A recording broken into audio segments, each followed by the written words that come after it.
Welcome to DGT Live. My name's John. And I'm Tony. My name's Dan. Hey, all right. So myself and series regular Tony Walters is here, and he brought along a familiar face on the channel, Mr. Dan Murphy. It's been a while, sir. Also from Rad Entertainment, HM&M Films, Garage House Studios. Welcome back. Yeah, man. Thanks for having me. How you been? Oh, living the dream. I don't know. Ask Tony. I can't get rid of this guy. So He's got a bit of it. Yeah, he's a bit leechy. It's all right. So also on normal, DGT Live fashion, I brought a special guest with me. Guys, did you as well? I mean, I wouldn't call him so special, but he's here. Oh, here we go. Oh, he's talking about me. I see. I thought he was talking about his beer. Oh. Today I brought the Sumerian Citra IPA. It's called the Holy Water. It looks pretty cool. Yeah. Is that Casey Jones on the front? Who is that? It's like a little man. I don't know. Oh, he's happy though. Yeah. And I really like citrus IPAs. They're probably my favorite beer. Can you just hand me one of those? Yeah, here you go. Pour it on the camera. But I am gonna go full on Tony Walters. I'm gonna just drink this straight from the can. Whoa! I know. Who are you? Who are you? This is handcrafted in Woodinville, which is right down the street, which is nice. It's a 5.5er. I know, pussy, but whatever. Tony, what do you got? You got the usual? Yeah, I got the usual Milwaukee's best beer of 1893. Pabst Blue Ribbon. That sounds pretty good. It was best beer in 1893. That's how long it's been since they've been best beer. Never been best beer since. Yeah, that's crazy. Nice. Dan, are you still not partaking? Oh no, I got you guys beat today. I'm drinking Great Value purified drinking water. Oh. You're going to have to rate that at the end, It's got a bunch of numbers and letters on the back, so I don't know if it's really water, but that's what they say it is. Ah, right. There's probably some gin in there, right? It might be gin. What is in my back It says pocket? it's got rich flavor-enhancing minerals. Excellent. Excellent. And I just found that in my back pocket. It's a small bottle of lotion, so we're going to move on. As you can see, I'm not in the normal studio. The bubonic plague has taken over the Dunning household, so I had to kind of hide in a closet away from the family that has turned. They're trying to hunt me down, but I still didn't want to let that stop the show. Today we're talking about the Alien franchise, folks. Woo! Woo! So this was an idea that I aped off Mr. Tony. We were all gonna join up, and Dan, you were gonna join us on that episode. I kind of remember that. Yeah, it was when Alien Covenant was coming out. I was like, I want to do a show about the Alien franchise, and then I didn't. It's kind of a thing that I do sometimes, is not do things. It was a nice idea while it lasted. Yeah, right. I try to be topical, and what better time to talk about Alien now than like 6 months after its release? And actually, no, you've got Danny McBride posing as Croc Dundee. That's pretty calm. He's in Alien Covenant. Oh, there you go. Attaching the dots. There you go. There we go. And that's how we planned it, and that's why we're doing Alien. And here we are tonight, folks. Yeah, 8 years later, your Alien franchise. So we're gonna do kind of movie by movie. Let's talk about it. Let's we could grade each one, and we start off with Ridley Scott's Alien. Does someone smarter than me remember the year that this was released? I do want to say 79. It sounds right. I am the fact checker. 79 is correct, Dan. Oh! And I only know that because that's the same year I was born. Oh. That's how old I am. Way to out yourself, old man. Yeah. Well, that's my birthday Sunday. Oh, nice. Happy birthday, sir. Thank you. This beer is so my good. last one in the 30s. Oof. Not gonna lie, I'm a little jealous. Yeah. We were talking about Bloody Marys before you showed up. Oh, okay. I'm not a fan. I don't like tomato juice. Yeah, we do. Yeah, I'm a fan of the V8. Oh, yeah, not so much. That's what everyone. Do you like the clamato thing where you put clams and tomato juice in your beer? I liked that for a while, and then it just turns me off a bit. No, I didn't. I never got into those. I had my first Bloody Mary like last year, and I liked it, but I've just never tried one of those. There's something about them that, because it's beer, I'm just like I don't know. I don't. Yeah. It's like I tried a Bud Light Lime one time. I didn't care for it, and then I was like, I don't care anymore what you do.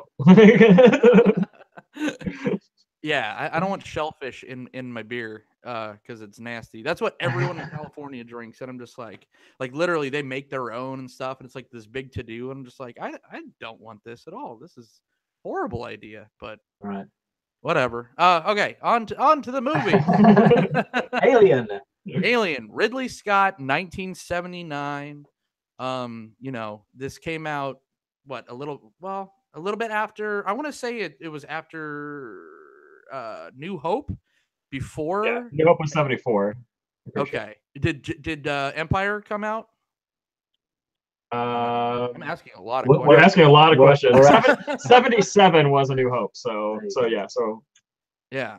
So we got this cool kind of pan up, and then we get this the space shot and the nice scale model of the Nostromo, which the movie takes place on, and it was in a time, why I mentioned Star Wars, where movies actually use scale models, which was a lot of fun. So that was the special effects of the time. You got rubber suits and people actually taking the time to craft these sets, and you guys, especially as like filmmakers, could appreciate that. Oh yeah, definitely. For sure. There's a reason why Alien holds up to today, and it's because they went that route. I mean, which I guess at the time CG was basically pretty much non-existent. I mean, it was really early days, like early 80s, I feel like was when some CG stuff started popping up here and there. But because of the technical challenge they had, and it was pretty much the only route they went, it's a reason why it holds up. When the early movies were really trying CG, that's the stuff that can really be an eyesore. But Alien, and they do a great job too, and we'll probably get there, but at not really showing the alien much in the first movie. And that's because of the technical difficulties in showing it, where it looked fake when you saw the whole thing. So it's like, let's just wet it down and just show its face from time to time. It's claustrophobic because that movie is. Yes, all the lube, just drip it right down its face. Totally. Yeah, it was. So it was. I don't remember. I know Ridley Scott, I think, made a couple movies before this, but this was his first, wow, this was an undertaking. Standout, and when you told me that we were going to do this, a while ago, I really, I watched all of them, and then I went down like a really weird rabbit hole. Like I grew a giant beard. Like I smelled pretty bad after, because I literally watched all the makings of and all the, H.R. Giger stuff. And it was just incredible. Just the amount of detail just in, the Nostromo set, all the little buttons and dials. You get some, and the cast, we got to go into the cast. So, the guy that plays Dallas, so he's what I thought, the first time I saw it, I thought he was going to be our main character. Yeah, he kind of was. Little did we know, this was Sigourney Weaver's breakout. And then you had some fantastic actors. I think, what's it? John Hurt. The other woman, the annoying one in the movie, but watching it, I appreciate her performance now. She kind of looks like Shelley Long, but I know it's not. Veronica Cartwright. Yeah, look at you. Good thing this isn't the trivia schmodown. I'd be screwed. Well, if you could just see my second monitor here, I have IMDb pulled up looking at the cast list right now. It's okay. Cheat away. And who played Dallas? Tom Skerritt.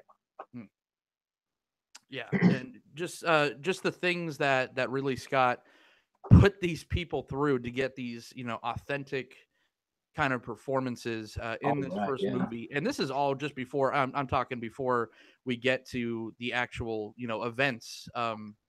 Just building up all characters. Like each individual character in the film really has a character to them. Like there's no real wasted talent there. I think the only guy who maybe is kind of wasted is the character of Parker. Like he kind of just plays like this 70s black dude, kind of like that's I liked him because he's great, Yeah. but he's just like he's the hippie guy, but that's kind of his character. Like his character doesn't get a whole lot of depth, where some of the other characters are fleshed out a little bit more. Some are very stereotypical. It was like characters go. They're like, well, we gotta have one of these, one of these, one of these, and one of these. Right. You know, they kind of did it like that. Yeah, and they set you up with like kind of stereotype characters, and then break the mold with Sigourney Weaver end up being the lead. So it was like they set it up like a typical what you would get out of the average horror movie from the time, but then twist it and kind of break the mold on it a little bit. Can you imagine how different it would have been if they did not do that with Sigourney Weaver? I don't think it would have been as successful. I don't think so either. And not because it's her, not because it's, you know, the twist of the woman being the survivor, whatever. It's just, man, I don't know. It's just magic. These movies are magic. Well, the reason it works is because of the whole tone of the movie. The whole tone of the first Alien, especially, is that it's basically like interspecies rape. And it's like super rape tone through the whole thing. So like that's why the alien kind of looks like a giant penis. And a vagina at the same time. The woman survives because and the woman's and that's why the woman's the your main character, because she's fighting against like this assailant the whole time. And that's why it works, because the movie does a great job of making you feel extremely uncomfortable with these nuanced little subtle tones that they're not shoving down your throat. Well, they are. Yeah, but they are. but they're not like they're not like shoving it down your face. But you feel uncomfortable, and you're not necessarily sure why, other than the fact that they're obviously attacking an alien. The face hugger looks just like a vagina, right? That shoves a penis down your throat. Rape too, right? It's transgendered. Yeah.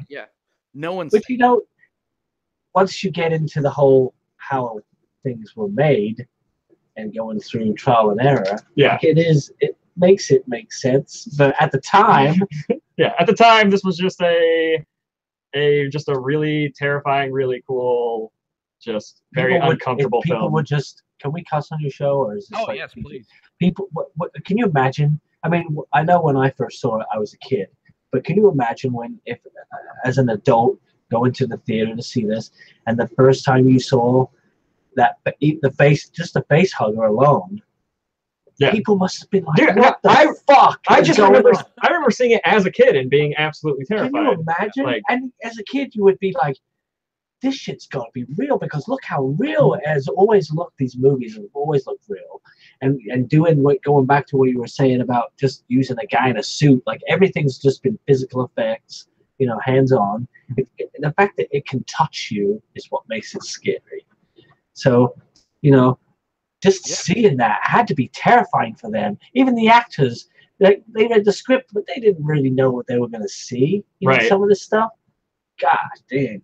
Well, and just the fact that, I mean, Ridley Scott did a great job of finding, H.R. Giger's work, and that was just the perfect marriage of, just sci-fi and everything, and just putting those kind of images and bringing them to life. That was a risky move, because like you said, at the time, there was nothing like it, right? There was probably some slasher movies, some B slasher movies where you got the blood and the gore, but nothing like this. This was such a claustrophobic, truly terrifying. It just played on all the things, and it's not Ian McKellen, but the guy who plays Old Bilbo, and he's in The Fifth Element too. Oh, Ian Holm.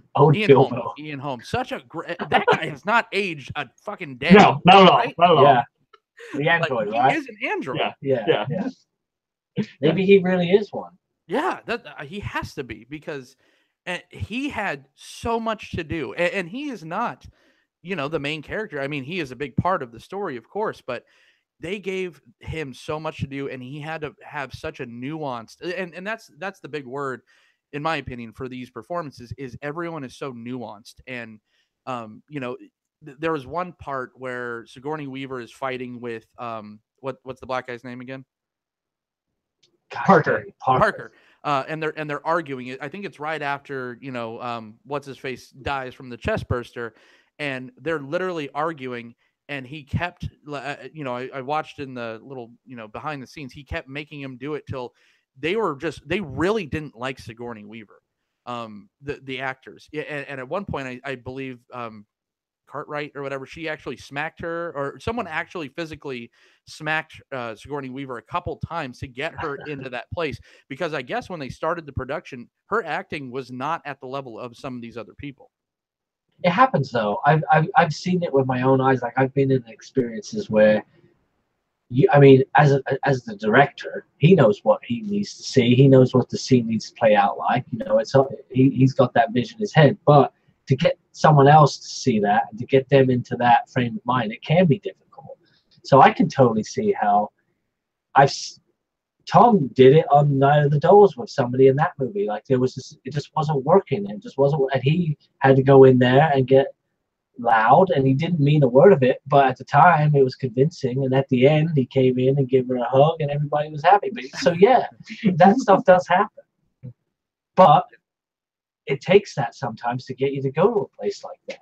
You know, these people are trying to imagine what it's like for an alien bursting out of a person. Like, it's hard. Yeah, that's new. Like for us, we're not scared of anything anymore because we've seen everything. Right. Back then, new, scary, even for the actors. Right. It's like, even for the actors then, like you think about actors now when it comes to like the like CG and like you're acting to something you don't even see. Right. Like, so how do you pretend to be scared or you know, any emotion towards something that you're not even looking at? At least for the actors then, they had something that they were looking at, but you're still on a set with a bunch of friends hanging out. Right. It's not necessarily scary. You got to really get into a mindset. They did a while back. I don't know if you guys remember this, but in London they did this thing called the Alien War Museum, and basically what it was is they put together all the original sets and made a walkthrough nightmare experience where actors dressed as aliens would actually jump out at you.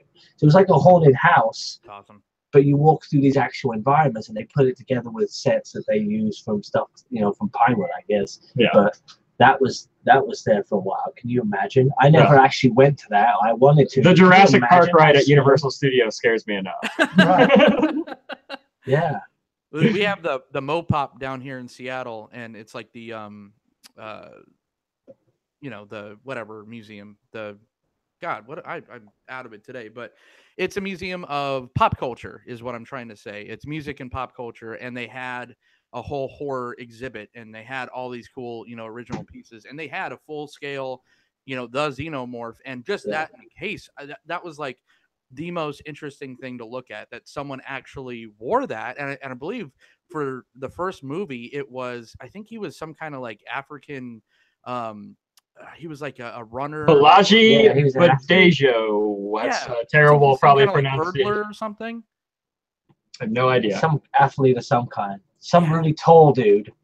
Tall and skinny. And the actors were just like, he was terrifying by himself without the helmet on, you know, just because he was just a different kind of person, different looking kind of person. And then, you know, he put the thing on, everyone was just like freaked out. And then you add all the lube and it gets, you know, a little nice. But, you know, it would probably have been, and I don't know if this is the case, but it probably would have been even more scary had the guy not spoke English.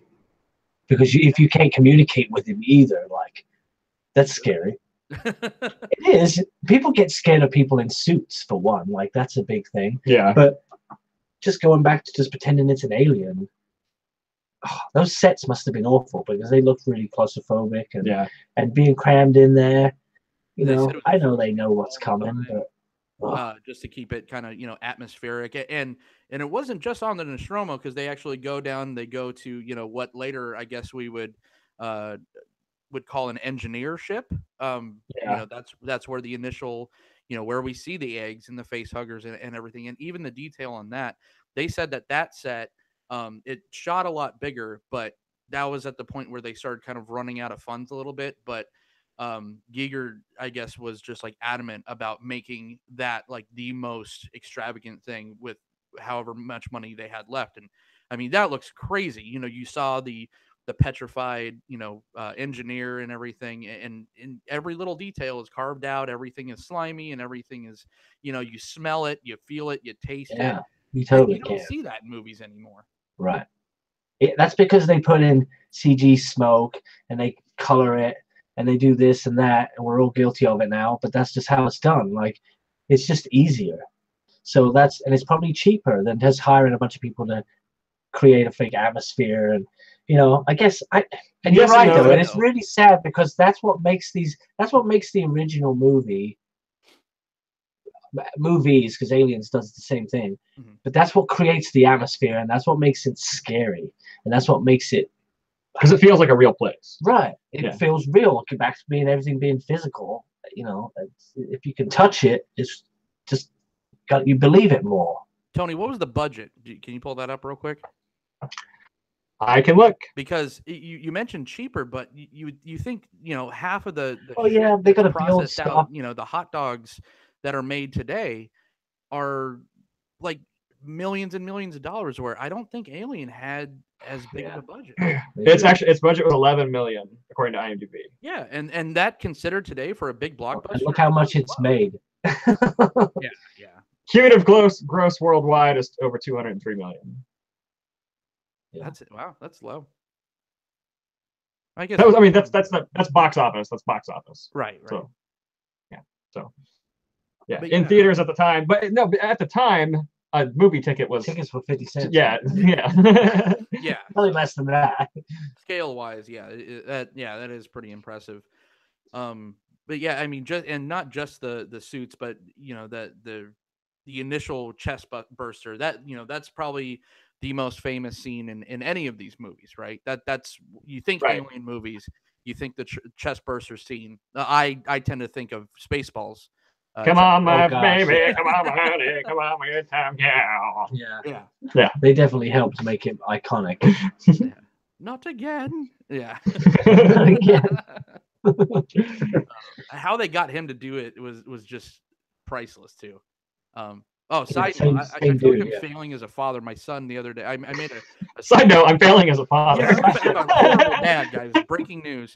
I felt like I made some quote on a Spaceball, or I did some Spaceballs quote, and everyone just like looked at me, and I'm just like, no, dude, it's from Spaceballs. He's like, what's Spaceballs?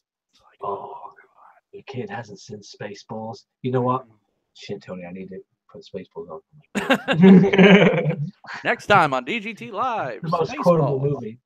I wish they went ahead with a sequel. They're talking about it now. Yeah, they're talking about it now. I just, man, it would be awful if they did one. It'd be terrible. Depends on who does it.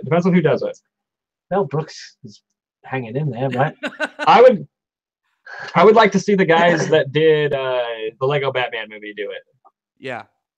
Because the Lego Batman movie is the best parody film since like maybe the very first Scary Movie. Because the first one's not bad, but every parody film after the first Scary Movie is just like garbage. I like Not Another Teen Movie. Oh, you know what? Not Another Teen Movie is not bad either. It's not bad. I don't think I've seen it. It's kind of garbage, but it's like garbage you can laugh at. I wouldn't mind seeing like the Russo brothers do like Spaceballs too, because that's kind of where they started, right? They were kind of that kind of humor. Right, they did. I forget. They did a TV show. I forget. Parks and Recs, right? Is it? I'm pretty sure. I don't know. I thought it was Parks and Recs. I think you're wrong. Tony fact checker over here. We'll soon find out. My facts tonight are so off. So I probably am. But yeah, they did some kind of It was Community. Community. Okay, same difference.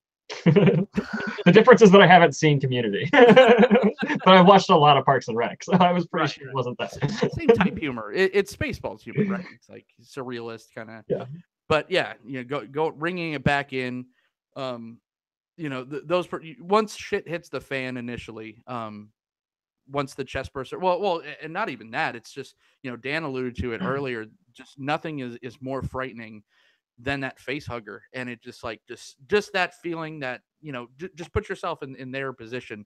You're sitting in that med bay, and your buddy's just sitting there laying down, and no matter what you do, you can't get this weird ass penis vagina off his face. And it's just, and then even the little scalpel, and that's a great tension filled scene because you just see the acid drip, and it goes from floor to floor to floor for the first time. Yeah, then you realize, oh crap, it's got acid blood.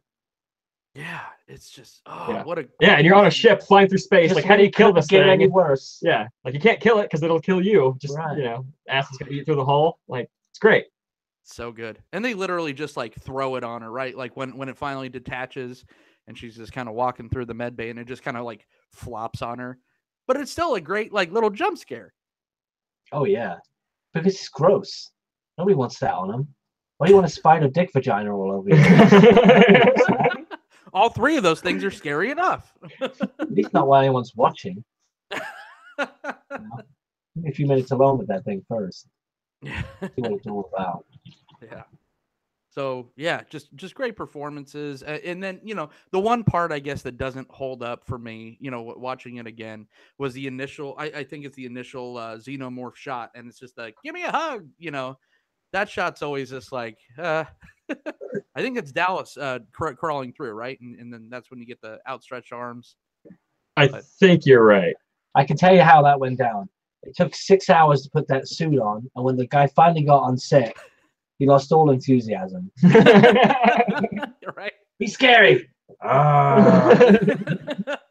All the time, money, In all effort. fairness, who else were they going to hire there? There's no more 7'6" dudes running around. Right. Yeah. No, but you're right. It wasn't really. It was a bit like.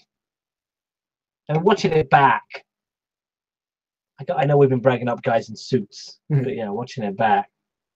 That's right. I mean, that's the thing though, is it always works better when you can't really see it very well. Right. That's why I had to hide it. But then they did Aliens and fixed all that because the monsters were mad in that. Were they? I don't know. That's my favorite one. Oh, and it was mine too. But and I have a reason. Yeah, we'll get to that. We'll get to that. We'll get to that. But I have to give the movie a little bit of shit because they had the ta-da scene, but then they also had that extremely terrifying nightmare inducing kind of scene where it's literally just like hanging in the chains for some reason, and the guy's just kind of walking around smoking a cigarette, I think looking for the cat. Yeah, and you just kind of see it in the background, and it's not just like it's not a jump scare, and it's like blink and you'll miss it. It's more of a hold your breath kind of scare. It's just so subtle, and it's just like sitting there. You don't know if, what's going on at this point with this thing, and then it just kind of pops down, and then we get all the close-ups, fantastic close-ups.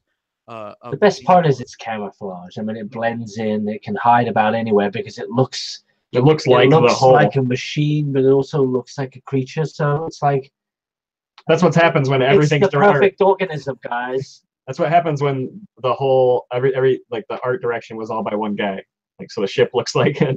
Right, and that's like what it is. It's like you see it and you know it's lurking there. Yeah. And you know what's coming. There's even like water pouring in that scene. Like there's like some kind of like ventilation, and there's just like a bunch of like humidity, and it's just kind of like.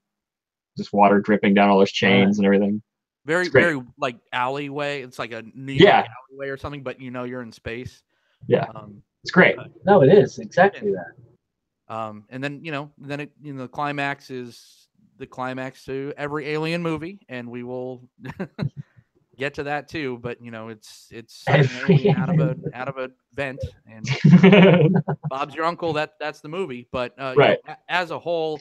Do we want to rate them when we're done talking about each one, or do we want to kind of retro rate them at the end? Let's go back and rate them at the end, I think. Okay. Yeah. Because we might talk ourselves out of some stuff here. Yeah. Thanks, Dan, for voting. All right. So I could go either way. That's fine.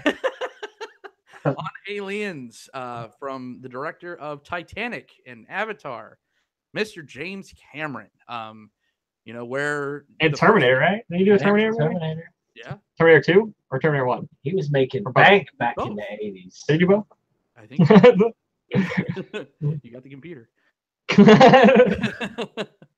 But yeah, Aliens. Did both Terminator 1. It went from claustrophobic horror, straight horror movie. Of course it's. I think Alien is a sci-fi movie, but it is definitely a horror movie. To a straight up action movie in Aliens. It completely tonal shift, but so much fun. We get our hero Ripley picked up, and she, her and the cat, they survive. They get picked up by the Marines. She's very pissed off, and Mr. Paul Reiser is the one that wants to bring her back to all the madness, to the colony, and we get some. The Colonial Marines, which arguably a lot of people, that's their favorite part of Alien, of the whole Alien franchise. So Dan, you said this is your favorite. What did you think about the Colonial Marines? The Colonial Marines were as badass as they should have been. I guess until shit hits the fan. Some of them Right. really got a bit turned into a couple of pussies. But The cool thing about the Colonial Marines is that it's like the first time ever that you see Space Marines. it is, but like it's soldiers in space, like and on it's the big exactly screen. how you would want it to be if you were trying to imagine how it would be. Right down to that car thing that they drive around in. Like, how cool was that? Like, that. But like think about that. Like without aliens, you don't get like Halo or right or like Gears of War and stemmed like from that. like all that like Halo specifically, like all those Marines running around in the Warthogs and stuff, like that is like aliens. Like the thing they drive around in Aliens is very similar to a Warthog you drive around in Halo. Starship Troopers, right? Yeah, Starship Troopers. Yeah, there's another one. Yeah, totally that. Like that's badass. Oh, we could do a whole thing on Starship Troopers. But they did a lot of cool stuff that back then. Like, I don't know as far as other movies go, but most of the most badass Marines, wasn't one of them was a chick, right? Vasquez. Yeah. She is one of the most amazing actresses. She's done so much stuff. She's so versatile. She could be, but she scared me watching that as a kid. Like, this is the first movie I saw in the franchise growing up. It's one of the first of the scary movies that I saw growing up. This is one of the movies that got me hooked on everything. Was it censored? The version I saw, I don't remember if it was censored, but because a lot of it was back then. But I remember, I'd have to say no, and only because of the scene with Bishop at the end where he's ripped in half. That was intact. I can imagine. That's because he was an android, so and it was I fine. think that could be, but I still remember it as, I don't know when did that one come out. He's like drowning in the milk. But as old as I was, I don't know. I must have been 8 or 9 or 10 or something. I have no idea. But I just remember just being amazed by it. The details of it, and again, all the physical effects of it. 86, and just the atmosphere of it. It was dirty, and it just felt gross. You know what I mean? It was just like, oh. It was so, but it had like that stark contrast too, because the human space station and even the main transport to get the Marines there and to get Ripley there, everything was super clean, super bright, super white. Right. Yeah. It's like when they get there, it's just nasty. But the Marine, right, exactly. So all the different environments, yeah, it's just, it was almost like, what was his name? Reisner? Paul Reiser? Yeah. Yeah. Burke. Yeah, that's it. So from the place where they're at, it was almost like they kind of took I don't know, Alien was pretty clean too, wasn't it? The place. It was almost like transitioning. It was a little that. Alien. The ship in Alien felt lived in, where the ship, where like the transport ships and things in Aliens was like the more modern sci-fi look that we see now, like just super clean and white. But you mean in the newer movies? Got dirtier, yeah. Right? Like, well, even in just sci-fi in general now. But yeah. But Aliens got dirtier as shit hits the fan. It's gonna get a little messy around the house. Mm-hmm. But you're right. Like I don't know. I guess the government. Who's in charge of that place? Was that run by Weyland? Yeah, the place that Ripley goes to at the beginning of Aliens. I would imagine so. Yeah, it's part of Weyland, right? Because at that point, Bishop is a carbon copy of Weyland, right? But it seems like everything that Weyland has done is. But you don't really find that out until clean, Alien and pristine, 3, right? And perfect. I mean, that's just the way Weyland is. Yeah. But those Marines. Yeah. They're just the Marines are dirty, sweaty, and gross. Yeah. Hey, drinking beers and having sex whenever they can. Yeah, with Vasquez. Right. Hey, thanks, Dave's Golden Duck, for being a new subscriber on the channel. I just got a notification, so I decided to say thank you. I want a golden duck. Well, apparently, ask Dave. Yeah, it was just, I mean, huge, like, the prop design for Aliens was just out of our mind, right? It's like the coolest gun ever. The one, especially the one that Vasquez has. I think it was called like the strong gun or smart gun or something like that. Weapons, the sounds they made. Oh, I think that's also the first time that I think there is a weapon in the movie called a pulse rifle, and that's also in Halo. Like, yeah, but straight out. Pay up, Bill Gates. But that gun, the car that you mentioned was incredible. Just the tech, and then the tech, the Marines had it was like they had everything at their disposal, and it seemed like it's just gonna be in and out, no problem. Yep. But typical alien movie style, it's always a problem. Always a problem. And the very memorable members. Even though there was a lot of them, I could still name them. There was. There's Bill Paxton. No, I mean, he's the best part. Hicks, right? Hicks. Game over, man! Game over. That's a super iconic line from the film. Right. And one of those lines you hear constantly today. Gosh, yeah. Michael Bain. And all the good guys in this. Bill Paxton, man, what a shame. I know, right? Ugh. But what a great memorable role. He was such you knew he was on the chopping block, but I thought he was like the first one to go. But they actually gave him a little bit of shine before he got taken down. There's a really funny interview with him talking about why he got on Aliens, and it's just because he's friends with James Cameron. But if it wasn't for Bill Paxton, you wouldn't have characters. I mean, they all have those same kind of characters, right? And he set such a standard for those movies. Well, it was just funny because he was like, he had done some acting and he was in some stuff, but he wasn't like he hadn't fully committed to being an actor at that point. And James Cameron was like, "Be in my movie." And he was like, "I don't know, man. I don't know if I want to do it." And he was just like, "Just be in my movie." He's like, "All right, fine. Trust me, Bill. Trust me on this." Huh? Was he Chet from Weird Science before this, or did that come out after?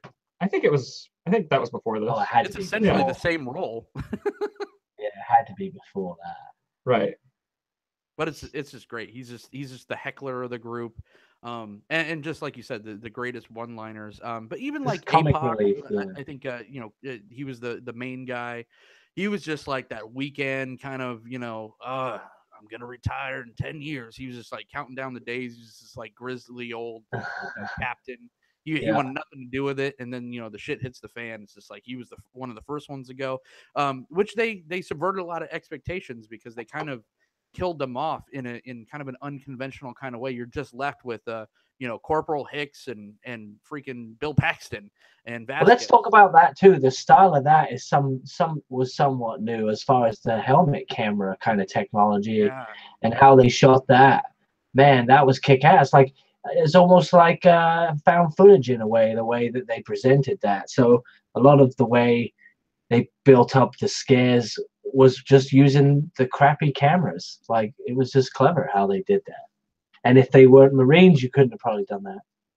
And from what I heard from like reports that James Cameron, especially from Sigourney Weaver, she said that James Cameron was her favorite director that she worked with, a lot more than Ridley Scott. Ridley Scott just wanted the organic performances. He wanted that real kind of stripped down thing. And, at least in the beginning years of Ridley Scott. Now he's kind of gone through some Alzheimer's or something, who knows? But at the time, James Cameron was more of just like an actor's actor. He's like, yeah, cool. We could hide a lot of stuff with great special effects because this one had more of those effects, a little less practical, although a lot of practical effects too. I mean, there were still people in suits, which was pretty impressive because of especially the amount of aliens we got to see in this movie. Well, that queen was, that's all practical. God dang, that thing was huge. Budget for Aliens was $18.5 million.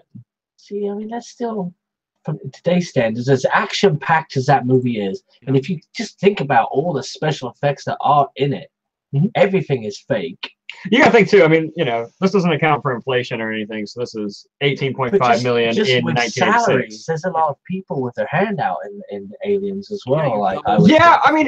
Yes and no. The people there's a lot of really famous people in it, but they weren't necessarily super famous. Maybe they weren't then, but now. Sigourney Weaver might have been might have been more expensive than the other. Yeah. Yeah. And just getting her back too, Right. Oh, Because after that she did what, Ghostbusters in between Alien and Aliens, like she was paving her way. She did Working Girl.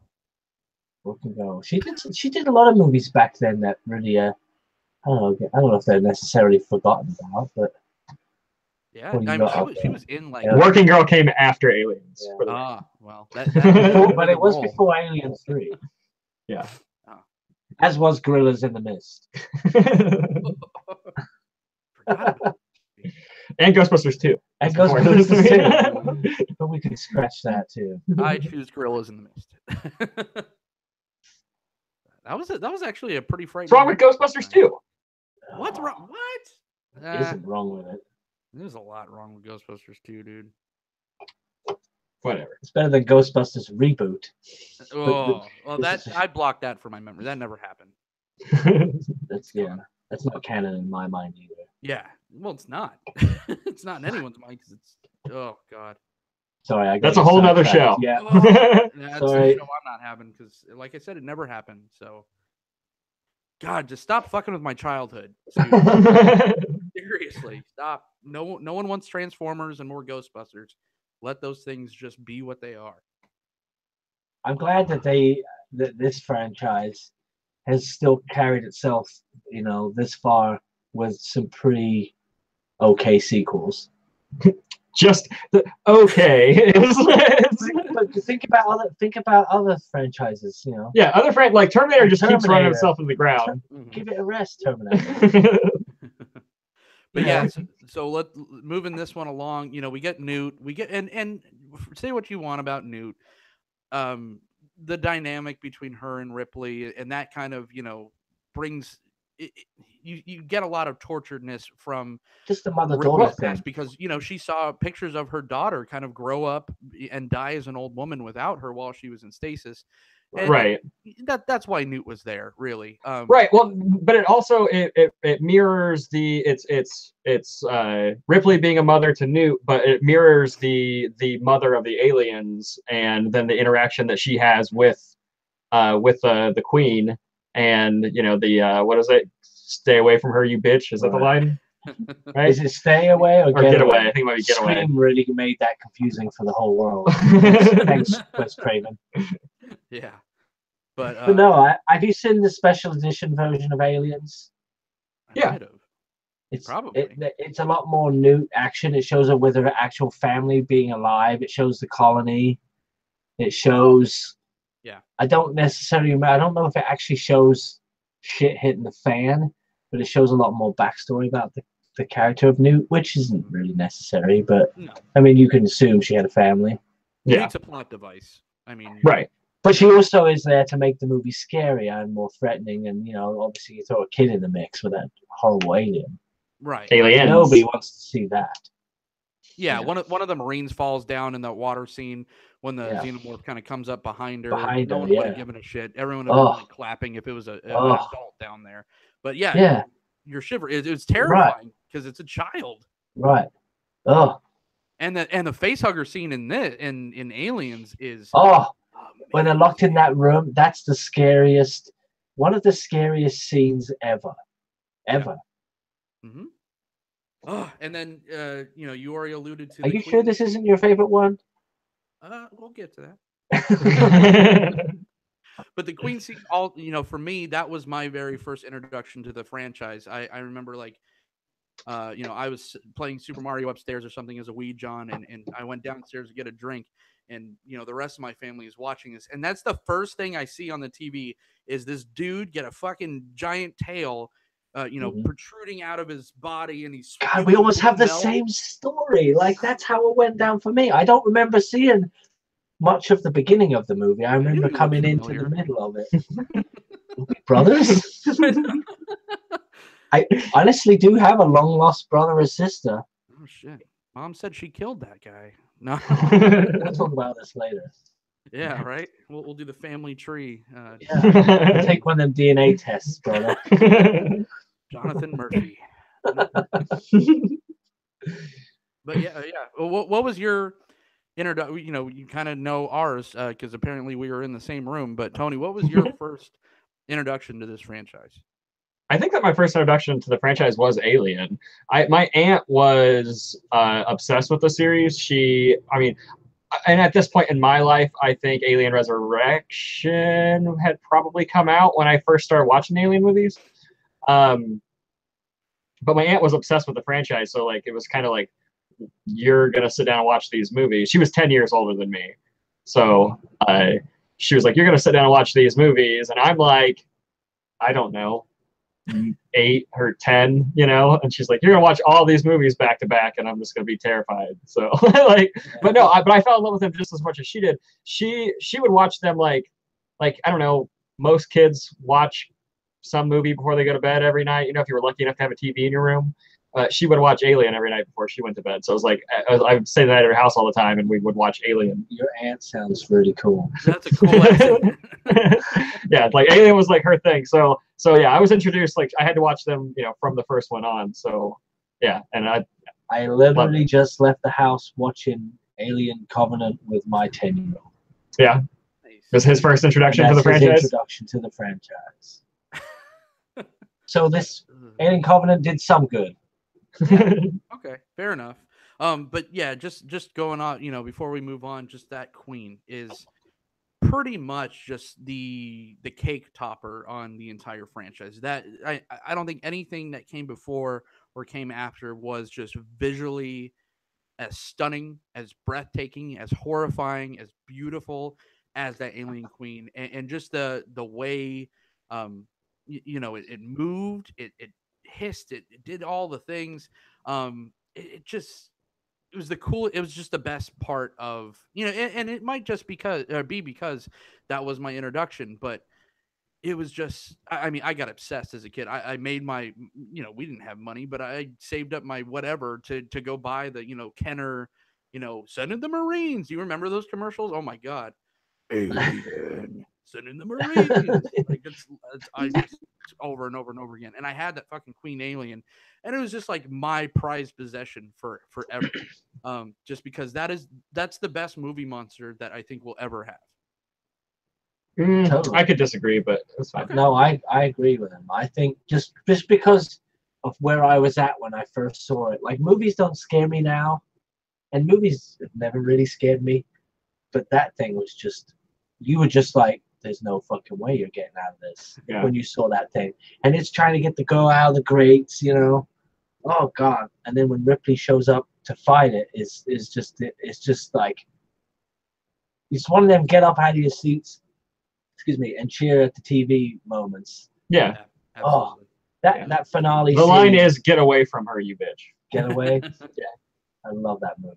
Yeah, they actually had to make a prosthetic newt because of all the flamethrower was real. So they had to make this prosthetic kid, A, because it was just too much weight, and B, so she didn't set the kid on fire. Yeah, I think I've heard that. It's Yeah, awesome. can you imagine? I can. Yeah, it's terrible. So what? Okay, Tony, Mr. Contrarian, what's your favorite movie monster? My favorite movie monster is probably The Thing, which is a difficult one to quantify as far as. I was gonna throw the headphones down at whatever he said. But The Thing's pretty good. The Thing is probably my favorite all-time horror film. Like The Thing is my favorite. I can't argue with that. Yeah, I can't either. But I mean, to each their own. I'm not downplaying how amazing the Queen Alien is in Aliens. Like absolutely beautiful. Yes, you are, Tony. But I'm saying, as far as my favorite movie monster, if I'm gonna go there, I think The Thing is pretty. Can we talk about the Queen for a minute? Yes, please. What does the Queen do? She poops out eggs. Right. Does she? Babies. Is this is going to be brought up later. I'm coming back to this. Yeah, we're going to establish that now, and then we'll talk about it at the end of the show. Yeah, I'm just setting that up. I'm just setting that up. We'll come back to that. What you're putting down. But the climax of the movie is the Queen Alien gets sucked out of an air vent. End scene. All right. It had to be a bigger air vent this time. Yeah. Yeah. Which, in these kind of movies, it always drives me nuts, but whatever, they're movies. As soon as you open up some kind of door like that to space, Why are people screaming? Why is there air? You know, it's just like it's a fucking vacuum. But these movies are what you would call space operas. They're not science fiction films. That's the difference. But why? In a science fiction film, that would all be explained. In a space opera, they go, ignore physics. We're just going to do what we want. But why did they not have magnetic shoes in Aliens? Yeah. That'd be cool. Think of the timeline. They had them in the new one. They had magnetic boots that they could just turn on and stick to the floor. In Covenant? Yeah. Oh, yeah, they do, don't they? Yeah. Which her legs would have been ripped right out of the fucking sockets on that. But if that loader thing had magnetic feet, she wouldn't have got. Yeah, that loader thing was awesome. The giant mech thing. We didn't really talk about it. That's what I mean. When she busts out in that thing, siren spinning on top. Well, maybe there is a chance. Plus, she's super hot in that movie. Sigourney Weaver is. Really? Sorry, I think so. Well, when she's getting dressed down to get into the sleepy time, maybe. Those are some. I don't know, man. Just look at this. Like she's really pretty right here. Yeah, I think she's hot. I think it's because she's fucking badass. Can you screen share it for the it's audience? It's just a shot from the movie. I think she's got it going on. I can remember how I did it the last time. Well, while we're doing that, so then Alien 3 it's right here, but it's a tiny little picture. Can you see it? You can't see it because you're looking at my tiny little picture. They can see it. It's right here. There we go. Cool. Yeah. Sigourney Weaver. There we go, ladies and gentlemen. But yeah, we go through all the hassle of keeping Newt and Hicks alive, and then Alien 3 happens, and fuck all. Right? They do that a lot, though. It seems like that's another trendy thing. I know, but in the grand scheme of things, I mean, I can't exactly, I guess, remember how Alien 3 opens. Alien 3 opens with the credits, and it's just flashing. It's doing like a name on the credit, and then it goes back, and it just shows there was a egg in the pod, and it just flashes of the crash ship. And... Yep. It winds up killing. I think it kills Hicks. And then it breaks Newt's thing open. And actually, I think Hicks would have survived if they didn't crash as hard as they did on the prison planet, because I think he died just straight up from a piece of shrapnel just going through his body. Because he did have an injury, didn't he? Yeah. And it was, I think Newt wound up getting, it was because of the alien. Okay. And because of the face hugger, rather. But, Alien 3, it's, probably the most debated. It's from David Fincher, but it wasn't his story. Now keep in mind, this was a young David Fincher. David Fincher is probably one of my, if not my favorite director of all time. I would definitely agree with you, as he's very up there on my list. I actually just recently went through and watched all the David Fincher movies that I own, but Alien 3 is not one of them. But it has some good stuff to it, though, right? But I mean, it's a mess of a movie. We get some interesting characters. I mean, Charles Dance is in this movie. CGI alien. That's what I'm saying. Yes, and here we go. But the setting is interesting, right? I mean, they did some good things. The autopsy of Newt is one of the most memorable scenes for me in the franchise. It's so Fincher, right? It's like fast close-ups and really, just gruesome, kind of showing things without showing things. Very, very early Fincher stuff. And it's got some great characterization. I like the idea, and I like how, just talk about dirty. Everyone has lice. Everyone has everyone's eating rotten food. It's disgusting. It's rapists. It's murderers. The weird thing about the story, that the original story that they based it off of was a Star Wars spin-off movie. Really? You know that video game, I think it's called, is it 1313, that they keep trying to make and it keeps failing? It's a Star Wars game. It's like two numbers. I think it's 1313. But it's a Star Wars game that takes place in a prison, and they've been trying to do it for like years, and it keeps getting delayed, and it's just never ever going to come out. But that original story was this movie. They took that story. They decided they weren't going to ever do a Star Wars spinoff at the time. They decided we're not going to do a Star Wars movie, especially one this dark. And they So they handed it over because Fox, if I remember correctly, Fox owned Star Wars at the time. Don't they? They own the original. Yeah, because that's the big deal with Disney buying Fox right now. Is now they actually own the rights to the original cuts of the theatrical release. But yeah, so it was a Star Wars movie, and they just pitched it over to Alien, the Alien franchise. We're like, well, let's just use it here.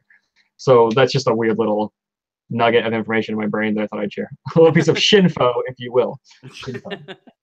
Very nice. Shitty info. I'm not bashing the movie. I love the place. I love the environment. I love the whole idea of the prison. I love the people. I love the characters. It just, I don't know. It's just some stuff missing. The problem with the movie is that it was Fincher's first film. Guns. Well, yeah. That was Sigourney Weaver, though. Yeah, Sigourney Weaver was the no gun. There's a lot of people that contributed to this movie, but it was Fincher's first film, so he was just trying to make producers happy, studio happy. So he got pushed around a lot with the making of the film. At the time, he was a music video director. Right? Yeah, he had done music videos. He did like Madonna and Michael Jackson videos. Yeah, go ahead. I just want to throw that in. Yeah, no. It's really weird though. So if you watch the music videos that he did, it's like so Fincher, it's crazy. Yeah. I think Rhythm Nation, right? That was the Madonna one. No, that's Janet Jackson. No, was it Vogue? I think it's Vogue. Vogue, yeah. And then there's like a shot that goes through a chair, and the way that it does it, it's like very much Panic Room. Like you're like, oh whoa, that's weird. That's Panic Room. Like the way the camera moves through that music video is like. And he did some Nine Inch Nails, which I'm still a fan of. Oh, nice. I did not know that. Yeah. Reznor. I'm just a huge Fincher fan, so like it sucks. Like when I watch Alien 3, it's like I can see Fincher in it, but I can also see studio. And I think it was just a lot of bad decisions that were made like throughout. Like killing off Sigourney Weaver in the end was probably not the greatest idea. Dog alien. Well, dog alien or weird bull alien, right? Like just the fact that they kind of switched that was really weird. Because there isn't it a different? It busts out of the dead yak or something in one of the cuts, right? I'm not sure. Alien 3? It's been a long time. I swear. Like there was the original cut was it coming out of the dog, but then there was another There was another cut which I think is like the official cut now, where they brought one of those yaks that were towing Sigourney Weaver's pod back to the prison, and it busts out of essentially what was just going to be meat, like used as meat. And it walks away, and that's when you see it kind of walk away, and it looks really bad and really CG, because I think that too many people threw a shit fit about the dog. I'll have to go back and look, because I know I have the versions I have are like the special editions and is a box set, but I don't remember that. I don't remember that at all. Which was fucking crazy, because when I was watching, because I'm like you, I remember it from. There's a Rottweiler dog. Yeah. It just Rottweiler. It just exploded. That's not it. That's the dog dressed as an alien. The dog in the movie was a Rottweiler that it came out of, but maybe they didn't use that to create the. But we're looking at some pictures. We're trying to find it. I'm trying to find the picture of the dog. I can't. It's because Dan and I were. It's a Rottweiler. Remember? That's the dog. It was a Rottweiler because one of the guys had it as a pet. Yeah. In the movie. But then I'm telling you, dude, I watched it again like recently when we were gonna do this initially. It's Mandela effect. And it was a fucking yak, like a dead yak. I'm like, what? Like, where's the dog? And there was no dog in the movie. They took the dog out? Like the guy had a dog as a pet. Oh yeah, here it is. Yeah. The bull. What the actual fuck? No, I'm telling you. I'm not making now it I hate it even worse. Yeah. Alien 3 Special Edition. He's totally right. And it's an already dead yak, which makes no sense, because I thought that the host had to be alive. Oh, what a nightmare. Why did they do that? There because it was a dog they did that? Yes. Look at it. It looks so stupid. It is stupid. Shut up so people can see. But the alien still, you gotta let us talk so they can see it. The alien still looks the same. That whole scene looks new, unless they just overlaid it with a... No, completely different location. Well, see you guys. Everything you knew. Tony, which do you remember it with the dog or do you remember it with the bull? I barely remember it, in all honesty. Like Alien, it's been a long time since I've seen Alien 3. I remember it taking place at a prison. I remember her dying at the end, and I remember Bishop being Wayland. I remember those the big key moments of the film, but overall I just remember not liking it, and it's been, I really do need to rewatch it because it has been, man, it's probably like 6 years since I've seen it, which but I'm really bad at, that's the one that's the worst in my memory is Alien 3. Like all the other ones are pretty fresh. Like they're ones I watch more often. Even Alien Resurrection, which we'll get to. But yeah, it was so bizarre. Just seeing that the other day, I'm just like, am I missing an Alien movie? Did the dog happen in Resurrection? Like, I can't even believe it. I'm actually mad about that. Yeah, that makes me mad. It's terrible. It's terrible. Oh, I just want to stand up again and walk away again. Yeah, I'll close out of it. Can we talk about why Bishop is Wayland and Wayland is Bishop real quick? Can we discuss that? Because that's not the case, right? In the other flicks. Well, the other movies, it was just apparently the alien from Alien, or the android from Aliens, was just modeled after Wayland. So it's just a newer model. Yeah, just like the David and whatever his name was. Yeah, he was a little newer, but looked the same. It's like Terminator 3. Hold on. Wait. No, David wait. You think of the timeline? Hold on. In Aliens, isn't it? It is Wayland, Bishop, right? No, that's Bishop. Or is it Bishop? Bishop is an android in Aliens. Bishop's the android modeled after Mr. Wayland's actual likeness. I know. But at the end of Alien 3, is it Bishop? That's actual Wayland. With his ear hanging off. But Wayland dies in Prometheus. Correct. That is correct. This is my point. With the whole Wayland android. Hold on. Well, yeah. And he's old. He's really old. He's extremely old, Prometheus, and he dies. I just watched.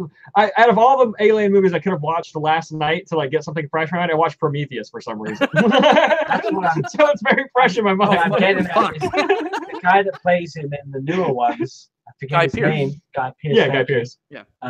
Is not Lance Hendrickson, guys. Right. What happened?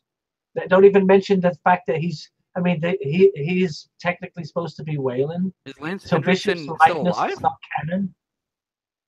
Yeah, Lance Hendrickson was still alive. Yes, he is. Yeah, totally is. Okay. Fair enough.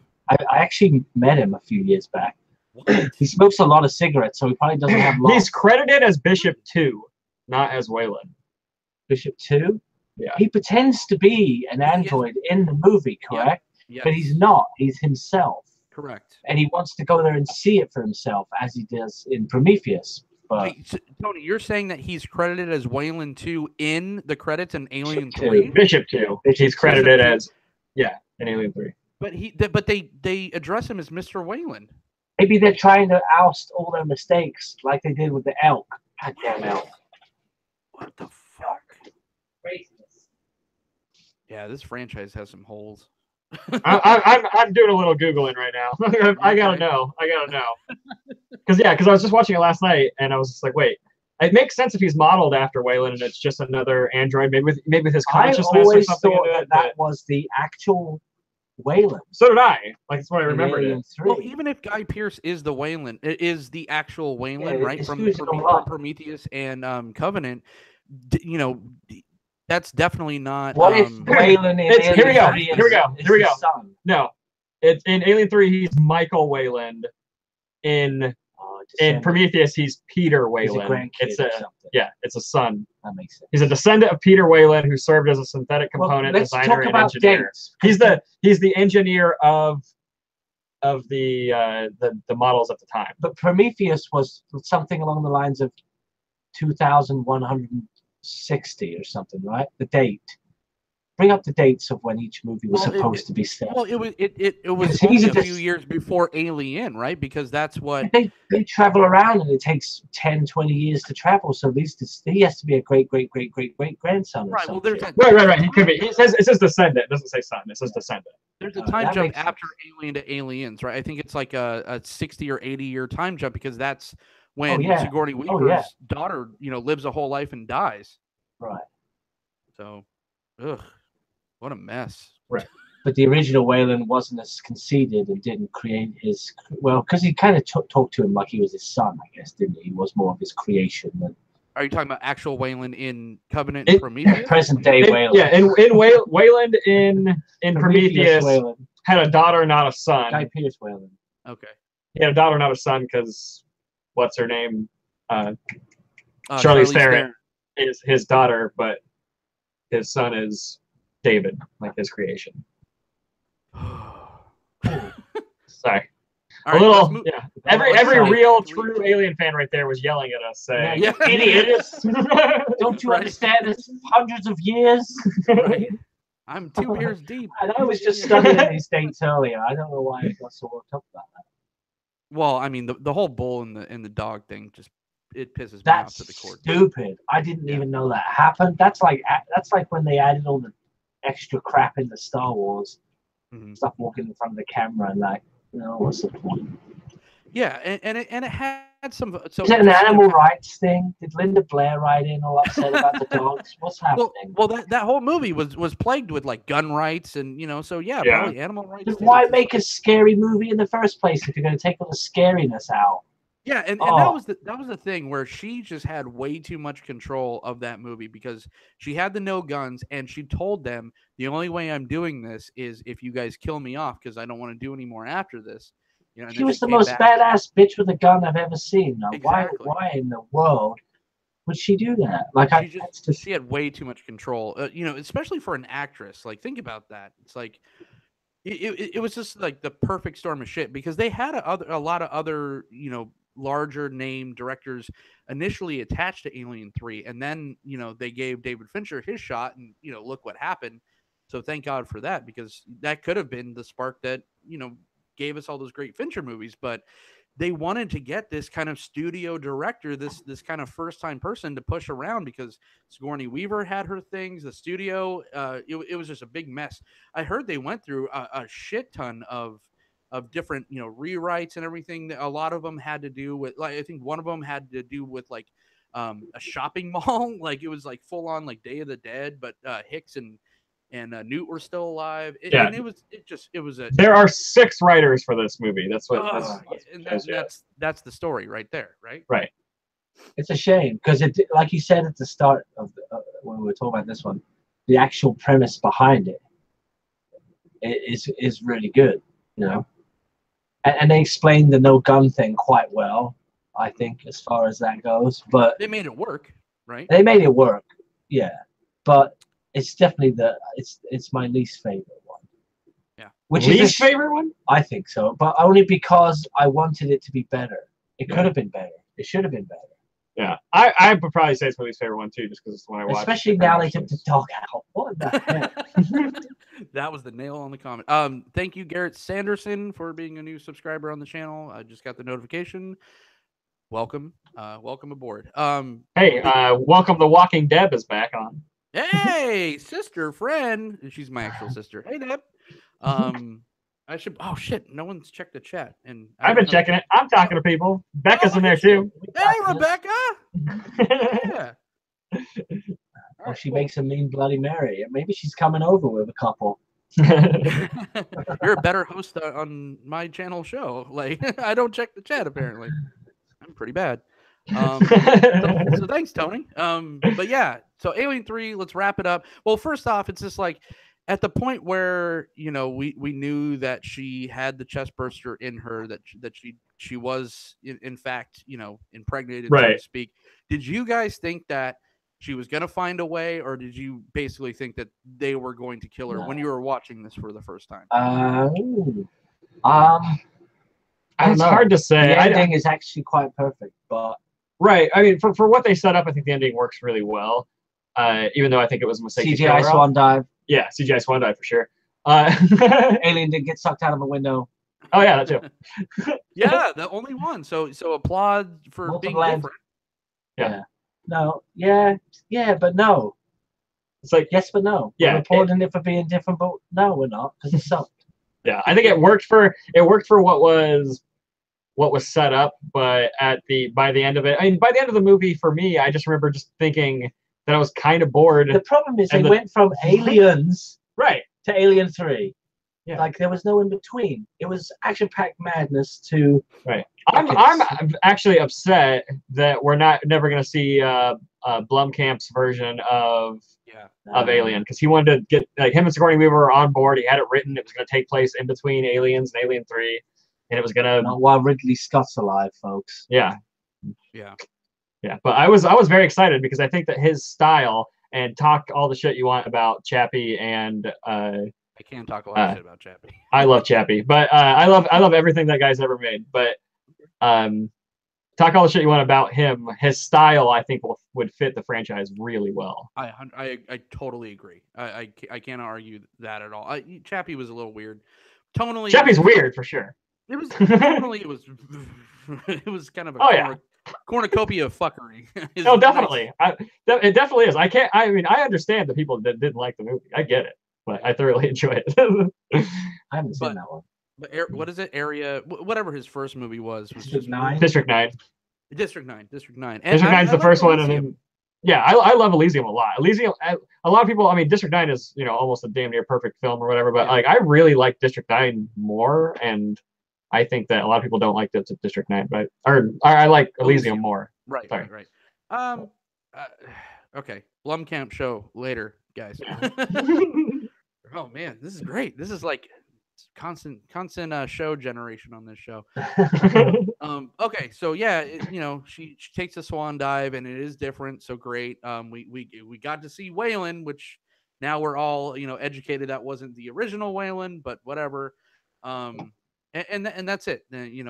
Everyone from that prison colony dies. It wraps up, and that's Alien 3, probably the most polarizing of the franchise. I liked it quite a bit, although it's a mess. It had some fun, cool camera tricks and whatnot. The performances were different. The performances were pretty good, in my opinion. Not as strong as some of the other ones. In my opinion, and this might be, not very liked opinion, but I believe the performances in Alien 3 were better than in Aliens. They had a quality cast for Alien 3. I mean, and a lot of the actors I'm really familiar with because most of them were English, and I've seen them in other things, but they were top-notch actors at the time too. So yeah, I agree. I mean, I agree with that. I do. And the scene down in those tunnels when they had the flares and that. They had good moments, but it also had some floppy ones that just kind of take you out of it. And then when it takes you out of it, I think all in all, the best part of Alien 3 is that it taught David Fincher a valuable lesson, and to not let studios push him around and do projects that he was really passionate about. And because of that, every movie that he's made since then has been a fantastic movie. Agreed. All right, Alien Resurrection. Who wants to kick off? Tony, what is Alien? Dude. What's the plot of Alien Resurrection? Alien Resurrection is what you get when you combine Firefly with the Alien franchise, because it's written by Joss Whedon, and all it is a bunch of smugglers who wind up on like a corporate ship, and then Sigourney Weaver's cloned and brought back to pull the mother out of her, and she's like a superhero the whole time, and because she's got like super strength and bleeds acid. Right? Super horny in this. She was, definitely. She was hot in this one too. But you got Ron Perlman being a total character. Being a total Ron Perlman. Ron Perlman's great. Ron Perlman's great in it. Winona Ryder. Basically, this is when every Alien movie has its own genre. Like they all fall into their own genre, and this is the it's the sci-fi one. It's the like indie sci-fi kind of feature with like a good budget. Like sci-fi. Yeah, exactly. Like that's what I'm talking. Like sci-fi original movie with like a good budget. That's what this one is, and there's a lot of really fun stuff. This is the fun Alien movie. I really liked Alien Resurrection. Okay, I'm minority here, but this is the one that I don't But- remember too but- much about.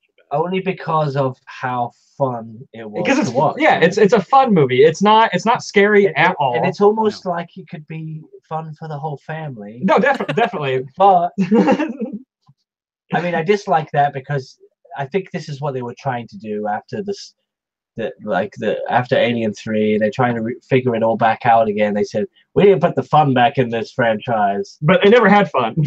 You know. No, it Aliens, didn't. But Aliens was a ton of fun. Aliens was Aliens fun, but back then when they made movies back then, they all kind of felt that way. Aliens, Terminator, like those types of movies all had that feel. You know what I'm talking about? Yeah. But Alien Resurrection, Alien Resurrection was the 90s. It was 1997. Right. It was late 90s. So it was it's a bit lighthearted too. Which was I went back and looked at that, and that blew my mind because talk about a different City of Lost Children was this like awesome, perfect little French art film. And you could see a lot of French influence in this too, but yeah, I don't know. I mean, I get what you're saying about it and why you're probably saying it, but I don't know. In order to keep it going, obviously, if they said, "All right, well, we're stuck with Sigourney Weaver again, so we're going to write her back in." No, I think. What can we do? Like, I'm not saying that's a bad thing. I'm just saying in the room full of writers, and to keep Ripley going, it's impossible when the time jumps are so large. So, I mean, the way that they did that with her being cloned, brought back was quite clever. Yeah, except for the fact that she jumped like a pit of lava at the end of the third one. they brought her back from her blood, right? I mean, they cloned her. Yeah, but I'm saying, like, from what? Like, what did they clone her they from? They found her hair that they saved off or something. You know, I can't remember. I think they do explain it. I think they explain it too. That's like cloning fucking Gollum after, Lord of the Rings. It's like, what? Right. Yeah. She was number 8, right? She was 8. I think I it's like 8. that scene. Yeah. I think there was a lot more, right? It was just like scene to scene. They were just like disgusting. There was a room. There was a scene where she went into the room to see all the failed experiments. Yeah, which was very, very grotesque, very kind of carnival. But then again, if you want to look at the grand scheme of things, it's full circle. I mean, that's how the aliens were created too. Yeah. Yeah. Right. But we didn't know that at the time. But we do now. That changes it a bit. Right. Even though at the time when they wrote it, obviously none of this other stuff was even a thing. Probably. I don't know. Has this always been a thing? I thought there was always a plan to have three prequel movies. I thought that was always a thing when Scott had. I don't know if Blomkamp. It's gonna be Ridley Scott doing the third one. Right.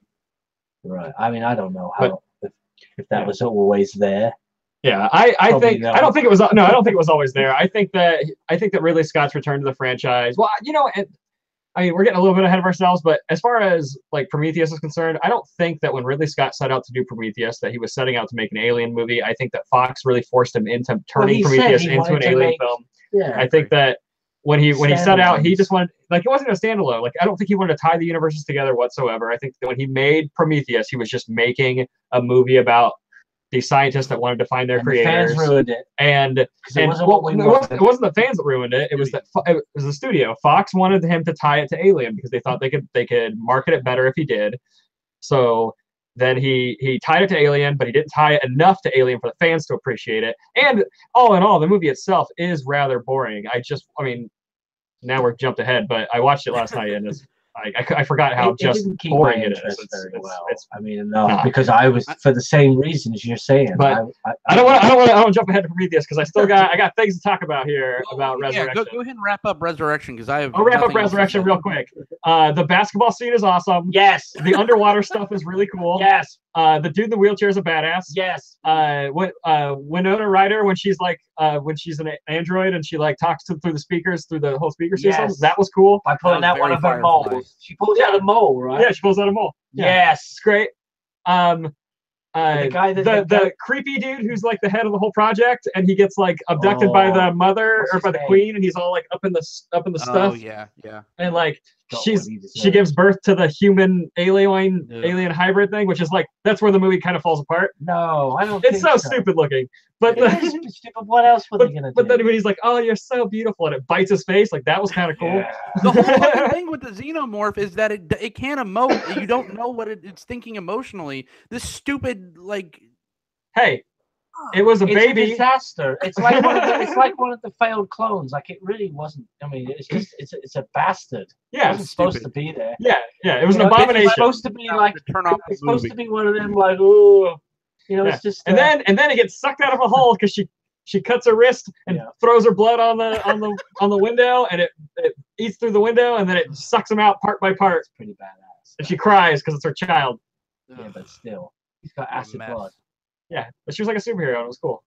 It wasn't. Yes. It was like one of those new Resident Evil movies. It was just bad. Oh yeah, for sure. Just guilt, like just. In all honesty, it's a terrible movie, but it's a fun movie. It was fun to watch. Yeah. It's schlock. All right, Prometheus. Dan. Well, we'll stay with Tony because you just watched it. So I literally did just watch it last night. Yeah, again. for it. Yeah, I wanted to watch Aliens last night because it's been a long time since I've seen Aliens, and I don't own Aliens apparently. I just have Alien and I have Prometheus. Like those are the two that I own apparently. Yeah, Dan had it on VHS, so that wasn't gonna work for me.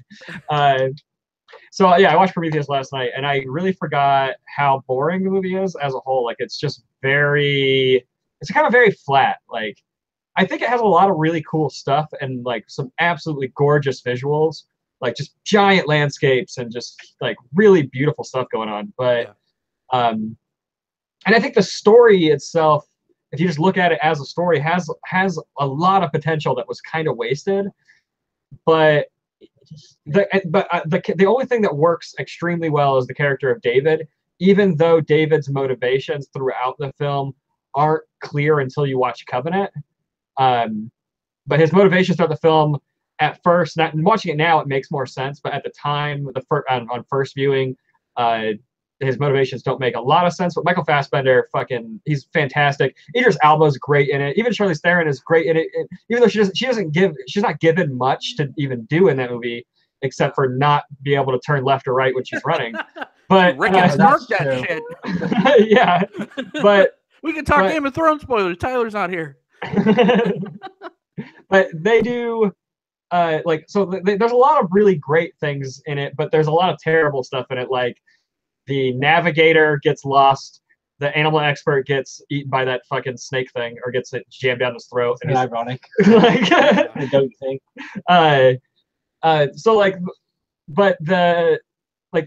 Basically the only thing that really works 100% for me, especially even more so now, is Michael Fassbender is fantastic. Like he plays that android so well. Like it's scary how good he is at the character. It really is. But Pace's performance too, though. She gave a pretty. She was given a lot to do. I thought Naomi Pace. Is that Shaw? Yeah. Yes. Shaw. Yeah. I think she does really. I think she's great in the movie, but I think I'm biased now because of Covenant. Like I'm annoyed at what happens to her character, but her performance is great. One of the things that annoys me about her character, now that I think about it after seeing Covenant, is the fact that the alien was in her chest. Like, wasn't it in her chest? How did she cut it out of her? Huh? In Prometheus, the aliens. It's not in her chest. It's just in her guts. She's actually impregnated through a man. Like. Oh, that's right. David infects him. Oh, that's right. He impregnates her. See, and she gives birth to a giant face hugger. Like that thing. Like you forget about it. Like she leaves the room, joins them on the team, and nobody's questioning the fact that she just had this fucking alien inside of her. And then they do this thing, and then it's like basically almost an after credits scene of like the engineer fighting the giant face hugger, and it gets attached to his face. I don't even remember that. And Power Rangers. Dude, hey, as far as how kind of dumb it all is, it looks really cool when he's fighting that thing, and it really opens up to the vagina face, and all the tentacles come out and grab his head and pull him into it. It looks really cool. But that was the part where they're like, is it an alien movie? Is it not? It kind of looks like one. The snake penis thing kind of looks like a face hugger, but it's not. It's just and then there's black goo, and that's not, there's no context on the black goo until later. But right. But the whole movie sets the tone as an alien movie because it's freaking Wayland at the beginning. Right. Well, I mean, it's just like a tie-in, but the problem is the tone is wrong the whole time. There is no suspense in the movie. Right. There's moments of thrill, like when she's in the thing and she's cutting it out of her, like it's like, oh, this is kind of fucked up, and you gotta watch the whole thing, like. Great but it's scene. like it's a little bit She uneasy. wasn't in any pain, so it wasn't like she's in pain, but she's not. it was just different. You know she's gonna live through it, like you don't think she's gonna die. Well, so it's there's like no pure stakes. adrenaline at that point. It's just like, right. You know, if any of the other people with the chest burster thing could have done that, they probably would have done it too. It's just that, you know, she had this like crazy abortion like bed. That's exactly. Abortion bed. Well, she goes to like she puts in like what C-section or whatever, and it says the machine tells her like, we can't do this. This machine's set up for a man, and which while watching it, Laura and I were questioning, why is it set up for a dude if it's Charlize Theron's pod? But then then it makes sense because it's actually Waylon's pod because Waylon's alive and he's like the twist. He's why there. would a man pod do abortions? It doesn't. She types in and she types in and says, it's like a microwave. There's a popcorn button and there's a C-section. That's what it is. She tells it to remove foreign object from that area. Right. Is what it is. Yeah. I mean, I get it. I remember it. It works and it made sense for the thing, and it was like a little foreshadowing to he said, there's another guy coming. They started with a little bit of Alien. Then the middle of the movie is really nothing to do with it, and then they throw in these little moments that are Alien, right? But they don't go together, right? And that's what happens when the studio's like forcing decisions. Like if the movie would have just been this movie of these astronauts going to find like God, basically, like their creators, right? It could have been a really interesting movie and had a lot more depth to it. But because he had to tie it into Alien, he had to lose the depth to like bring it into to explain it the way they did in Covenant when they made Prometheus, right? That was never the intention to kind of. I think they had to throw Covenant together because of Covenant fixes a lot of it, and it does a good job of fixing a lot of it. But at the time when they made Prometheus, that wasn't the plan. The plan when he made Prometheus was just to make Prometheus. But then Blumkamp was like, I'm going to do this Alien movie, and then Ridley Scott was like, you know what? Let me have another crack at this thing. I'm going to do it. Sorry, you can sit down. I'm going to do Lucas. it. Yeah, you'll lose the rights, so however it works. Right. But I mean, it's even the bit when. You know, it falls into the water and dissolves, and its DNA, like it's just loosey-goosey. Like. In the very beginning? Yeah. I mean, the beginning of Prometheus? Just the beginning of Prometheus is so weird. It is weird. Like, it's like, so wait, he wiped out their race on that planet? Or were they were just testing? Because when you find out later that planet's not their home planet, that was their weapon of mass destruction planet. That's where they built their weapons. Right. They had a lot of planets apparently.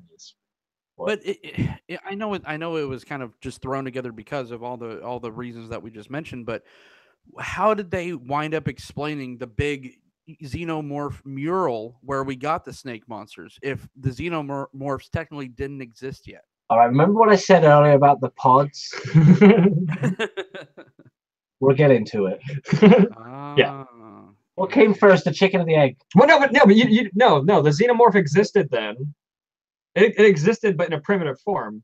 It wasn't the same. No, that's a straight up like Alien 3 xenomorph on that mural. If you look at it when they're walking through and they kind of look up, you know, in this big sweeping scale. Right, but even the thing as we know it.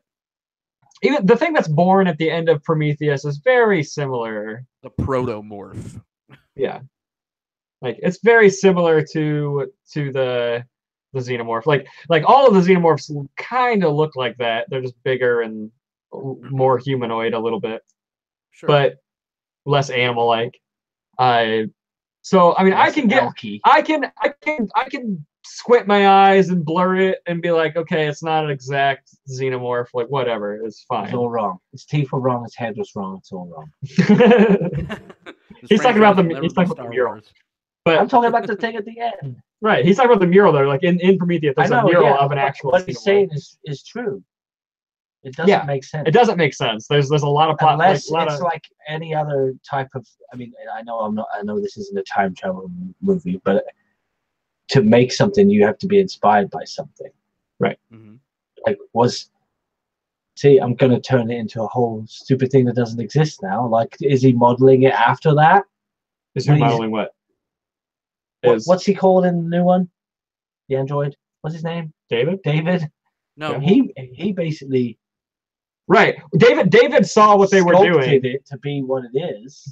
David saw what Trial the engineers were creating, what they were creating, and perfected their design. Right. But what he's saying is the end result that David created was what was on the wall in that. Which was already created by someone. So somebody had already created one.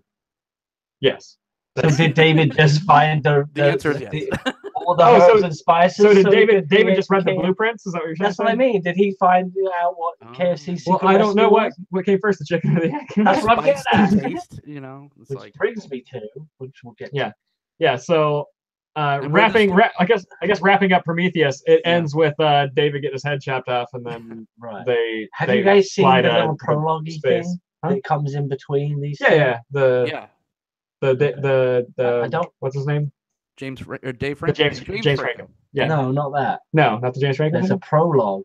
The one with Shaw. Then there was two. With Shaw and with David, where he explains where they go. They go back. I haven't seen that one. Yeah, the way they were. It ties it. They pretty much did it again in Covenant, but there was a prologue where it explains with Shaw and how Shaw stitched him back up, and he put Shaw into cryo sleep, and then went back to the creator's planet, the original planet, and then that was something. It was like a 3-minute video. I will need to watch it. There was that one, and there was the one that you were talking about where it introduces the crew of Covenant, right? Which we could just kind of jump right in, for time's sake. Prometheus was. You said it was boring. I liked it quite a bit. It was a slow burn, but it was sci-fi, right? I liked it too when I first saw it, but on watching it now, like watching it last night, I just realized last night I was like, man, this movie is really kind of boring. As a part of the franchise. Maybe it just doesn't have. It's not that it's a boring movie. It's that it doesn't have a very good rewatchability. Okay. Yeah, it's because what makes most of the alien movies is the tension, and it's the creature, and it's the environments, and it's the dirtiness. It has to be one or the other. It has to be super tension or a lot of fun. Like it's got to be one or the other. Right. And Prometheus kind of falls in between. It doesn't keep your attention, and it makes you think so hard that when I like to test my brain, but I shouldn't have to really question stupid shit that doesn't make sense. It's like when I watch the series Gotham. It makes me hate myself the whole time. I can't watch it. First 2 seasons are good, and then it goes to shit. First episode of season 2, I was like, fuck the show, done. I haven't started that show. Well, yeah, like you said, Dan, Prometheus is, like you said, this is a good reason why we rated, everything at the end. It's because, it is a slow burn. It's like it's trying to play off as like a thinking man's sci-fi, but then it falls apart because it's not buying into its own bullshit because there's so many of its own plot holes and it's making you kind of pay attention and be bored through it, and so you're going to find these plot holes because you have nothing else to do. It didn't need to be as long as it is. I mean, the story they tell in Prometheus could have been an opening scene for a different movie, like for Alien, whatever you want to call it. Right. Like it didn't have to be its whole thing. I liked what happened in it. I now seeing the follow up to it, it makes it better, I guess. I think, but a lot of it was just unnecessary. Yeah, I think that Covenant complements it a lot because it kind does of make it better. It explains David's motivations a lot more. Like the opening scene. Can we just jump into Covenant now? Yeah, let's go to Covenant next. Yeah. The opening scene of Covenant is Wayland talking with David in like the piano room, and him playing on that piano, and it's an absolutely beautiful scene. Like it opens right on David's eye. Like it's a really, really beautiful scene. And that scene alone explains all of David's motivations throughout Prometheus. Just the need to find your creator, like this, and it came before Prometheus. I mean, it's literally the first scene of the whole Alien franchise, right there. Right. Correct. Yeah. Right. And what was the other? Was it Brian? I can't remember. The other Fassbender. Wait, I just watched it. David and. Yeah, he was. Are you talking the American one? Yeah, the boring I one. remember. I just watched it and I can't remember. Walter. Walter. Yeah. It's an English name. What did they do that for? Strike that. Reverse it. Yeah. Yeah. No, you're right. 'Cause speaking of context, I didn't watch Covenant until December. Just this last December, I was actually on a flight to my father's funeral, so I was already in a mood. And then I watched this, and I was more depressed watching the movie than I was when I was there. Yeah. And Bad you watched jokes. it on the plane? Yeah. They edit stuff too sometimes on the plane. I watched that and Dark Tower, and I was just like, this is going to be a long weekend. Yeah. I feel you, man. That's But Hey. yeah, it was I don't know, man. I think Covenant's not as bad as what people say it is. I think Covenant has a lot of really cool stuff in it. I think that I have some annoyances with the film, but overall, I like it more than I like Prometheus. And in my initial review of it back when the movie came out, I didn't say that. In my review I said I like Prometheus more. But watching Prometheus last night, I gotta say that I like Covenant a lot more. I think Covenant feels more like Alien than what I initially said. Yeah. I think that it has moments that do, and has moments that don't. I think we were talking about earlier. I think Covenant took like all of the every Alien movie is its own genre, and I think Covenant tried to combine them all. It tried to mesh all the genres. Yeah, but the problem is, as far as a whole and a story goes, Prometheus really fucked it all up. I think because going back and doing all the stuff. Well, that's why in creators. Well, that's why in Covenant, like the big opening scene, really, after the introduction of David, is them above the damn planet and like pours the shit and kills off all the engineers. Right. And it's like basically what they were saying was, hey, remember Prometheus? Well, fuck all that. We're moving on now. Like just forget about it. And that's what some of this prologue explained a little bit of why. Yeah. Right. He did that, and he does cover his ass with why he did that. But it just comes down to him being a bit conceited, and he's he has a god complex. Right, god complex. It was a little Last Jedi, and he's the only android that has the capability of being self-aware, right, and creating. He was the first android. He has flaws, obviously. Yeah, he has like free will, where the other ones are programmed to a certain extent. That opening scene of the movie, it almost feels like it's when he first turns him on, right, and he wants to see what he can do. But yeah, it's. You wouldn't have Alien Covenant if you didn't have Prometheus. It wouldn't exist. It wouldn't be what it is at all. It would not. But they had to do it to bring it back to the Alien. Right. It was just story. like a tie-in. And Covenant was handcuffed already from the start for having to like clean up duty to Prometheus. And for what they had to do, I feel like they did an okay job at it. My first annoyance with Prometheus or with Covenant is, I mean, which is every movie ever, I guess, but it's just the coincidence of the whole thing.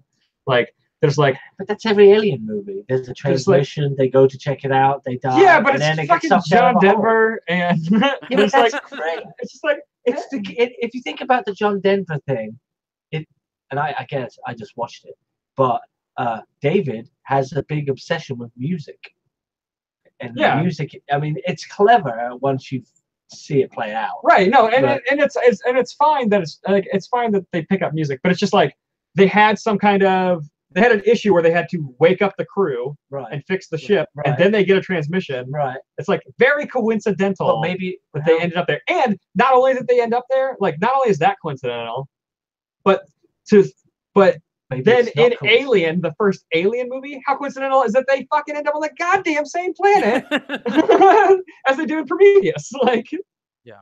Wait a minute. Back up a minute. Say that again. In Alien, they just receive a signal and they end up on the same planet that they are in Prometheus. Right, but that's I can't argue with that. But I'm just saying. It's coincidence. It's a lot of it's. But that's what we were saying, right? It's just like you open up the airlock and you're not dead. It's they're not sci-fis, they're space operas. Is it possible that it wasn't a coincidence? Think about it. I would say Who's in charge of explaining Well, it all to the so you're crew? thinking it's a Wayland It's conspiracy. implanted into the. It's implanted into It's the true. synthetic. He was programmed to It's true. tell him a bunch I'd of buy that for bullshit. $1. I could, yeah. I And could buy that's into a flaw in that particular. I mean, it's part of Wayland. Wayland's one dream is to that. It's to live forever, Live and he kind of forever. is through all And of to those find out androids, I guess. how and gets mixed up in all this. So Yeah. it's possible that it could have been like nothing happened, but David pulled the emergency stop. Well, it Not makes sense David. with Paul Yeah. Reiser's character. Walter. Because he's the whoever one he that is. kind of knows about the xenomorph, and that's his number one directive is not to save the colonists, but to bring back a specimen. So it does line up. I mean, you're not wrong. I mean, it could be. Yeah. Just I don't know. Yeah, what I can't Because say he about can't create. He's not self-aware like the other one. right. You know, he called him his brother. What was with the kissing? Mm-hmm. What the fuck was up Dude. with that? It's a really great scene. But he does it to the other chick too. It's a Is it like he wants to be human that much that he has to do? Like, Yeah. dude, the kissing I get, but your time is all wrong, mate. You don't kiss someone when you're about to kill him. Yeah. But yeah, I don't know. It's a really like all the stuff I between dumped the the quirkiness of it, Fassbenders so. is fantastic. Yes. Like that scene when they're talking and they're playing Playing the the recorder. recorder, Yes. the way that that's shot and put together blows my mind. But I that's don't know how that's put together. Yeah. But he teaches him. There's that moment there. He's not able to teach himself to play that, right? But he can teach him to play that. Right. So he is being controlled by him Yes. in a way. And Definitely. he's basically a puppet. So Definitely. But just like as a visual spectacle, like, and just like from a filmmaking like standpoint, like that scene is amazing. Okay, when I was watching that too, I was watching. Like I was trying to figure that And out there the whole were- time. A couple of the moments I could figure out, but the only thing that made sense was that whole complete, like most of the time, that flute or whatever it was had to be completely fake. Yeah, you think so? But some of the hand where they changed it over, they Yeah. were really They're really choreographed good. about it. But yeah, Was it that made was out of very well shaw done. bone? What's that? Was it made out of actual shaw bone? It looked Looking like he back- made it out of bone. Yeah, he was. Yeah. Shawbone. How long was that? How long was that motherfucker there?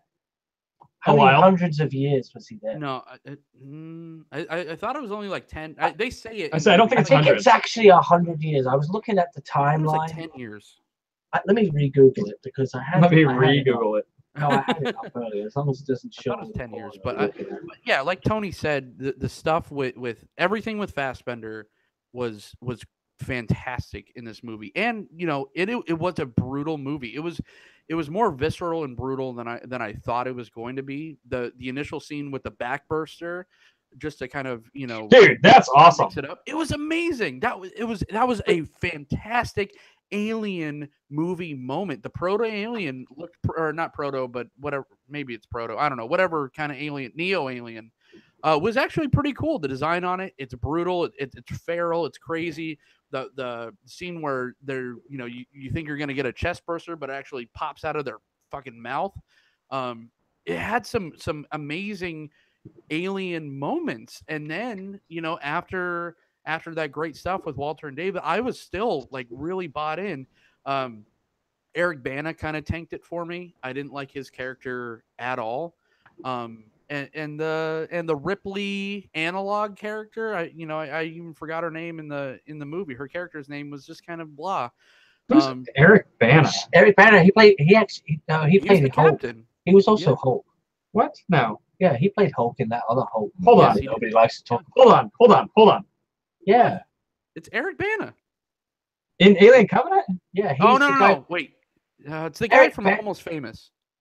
His name's. Maybe not We're Eric. talking Bana. about the Hold on, captain. the captain right? is Billy Crudup. Billy Crudup, not Eric Bana. What the fuck am I talking Yeah. He about? played. He no, played was Watch- Hulk. he played Dr. Manhattan. He No. was Hulk.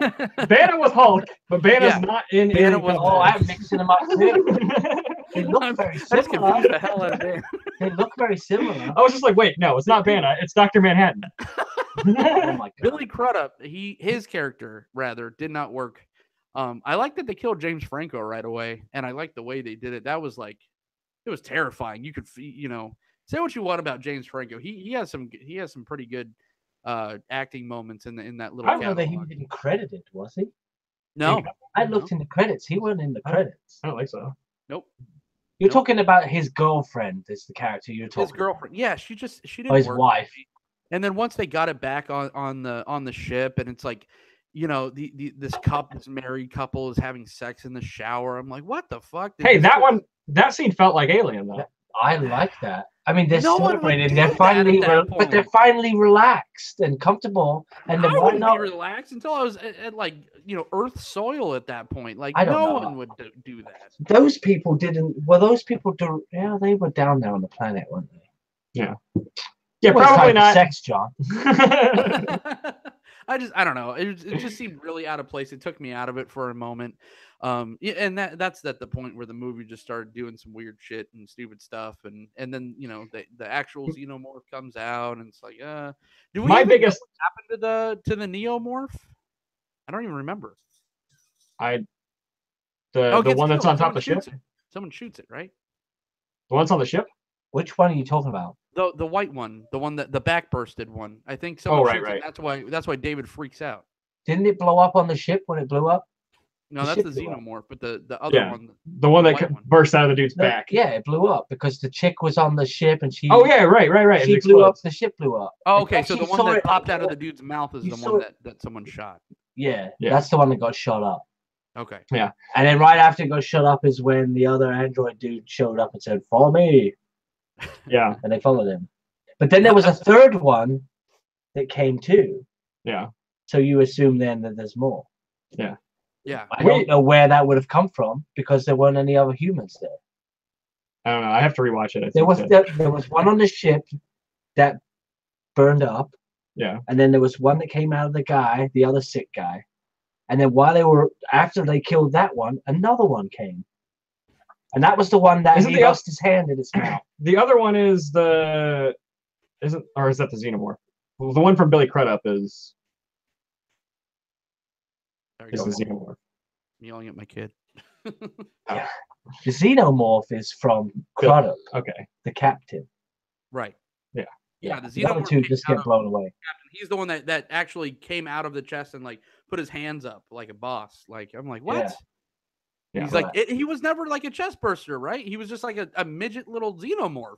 Yeah, he did just stood up. Yeah. It's weird. So that just kind of takes away the evolution of it a bit too, really. Then. That's what I'm Yeah. like. Oh, all this I mean, wasted potential. Now I get why they did it because it had to at the end look like the xenomorph. Right. But yeah, it did. It just kind of went, I'm a big kid now. My biggest issue is like the xenomorph on top of the ship. I have an issue with that. I hate the way it looks. No. Yeah. I hate It looks so It stupid. looks like it's smiling. But the one on the ship, right? One xenomorph, Mhm. it died. It got crushed in the thing, and when you saw it fall off the ship, it fell off in two pieces. You could see it. Right. Yeah. So where did the one that got in the ship come from? When they got in the ship. Yeah. Yeah. I have no idea. That's what I was saying. I need to rewatch this movie. It doesn't really show where that one It doesn't came at from. all. No. Okay, back to the pod thing that I started at the beginning. Oh, sure. Wow. When okay, which one was the bad one? David or Walter? David.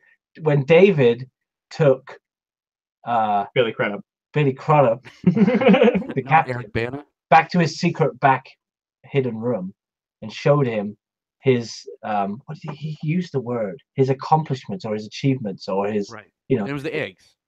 it was one egg. Right. The first time we went back there was what this is the issue I have with this. It's stupid, but it's not. There was one egg. Okay. What was in the egg? A face hugger. Okay. So No. it's perfect to start with. Wait, what? Your internet broke up. I'll get into something. The egg had to come first, right? Okay. So when he created his perfect specimen, which I think he did inside Shaw's body, Mm-hmm. what came out of her? I would say it had to have been a queen. What came out of her? Then where the fuck was the queen? Okay. What laid the egg? We know what lays eggs. What laid that egg? And then when they went back in the room, there were 6 more of them. Where'd they come from? So you're saying there was a Where'd queen the eggs in come room. from? No, the egg. Yeah, but where did the eggs come from? Because it was like, if he created the perfect, I'm going to call it a face hugger, right? But the face huggers come out of the egg pod things. Right. Yeah. So when he created his perfect specimen with Shaw's body, Right, because he created what came out of her? An egg or a face hugger? If it was a face hugger, where the fuck the egg come from? That the face hugger's in. You get what I'm saying? Yeah. It doesn't make sense. Right, because he used her in Prometheus and created a face hugger. Right. But it was like a weird, giant, way too huge face hugger. But that was with a different. Well, no, it wasn't really. No, yeah. So the black goo apparently created the face hugger. Right. Which then in turn would create an alien.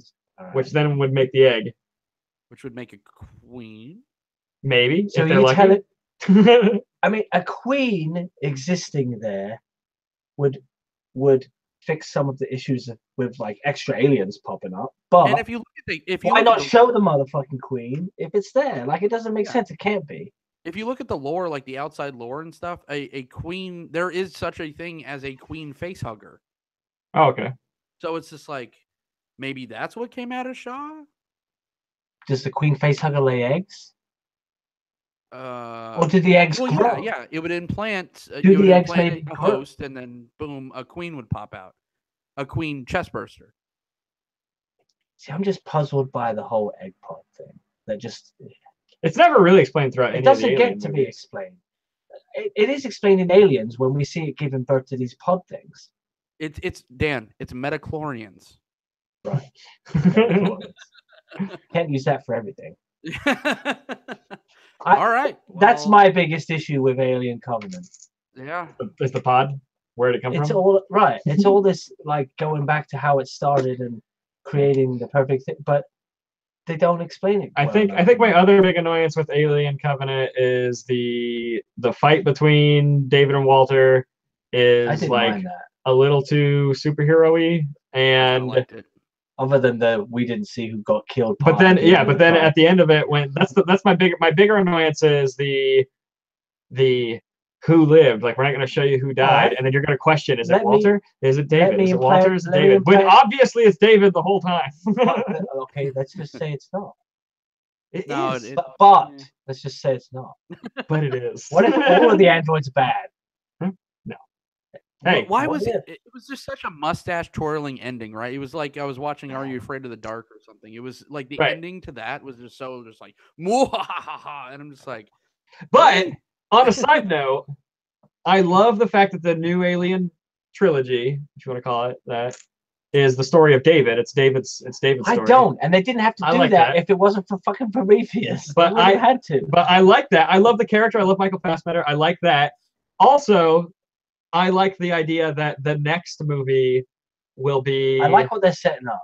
I like what's set up. Like, if the next movie stays on the ship, a lot of fucking aliens, and it's a lot of aliens, and there's a ton of people.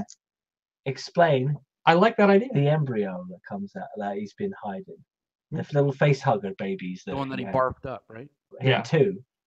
Yeah. It comes back to this what I'm bitching about. Like, the face hugger embryo baby thing is clearly how it starts. Mm-hmm. Right. Were they face huggers or were they baby? They were tiny face huggers. Okay.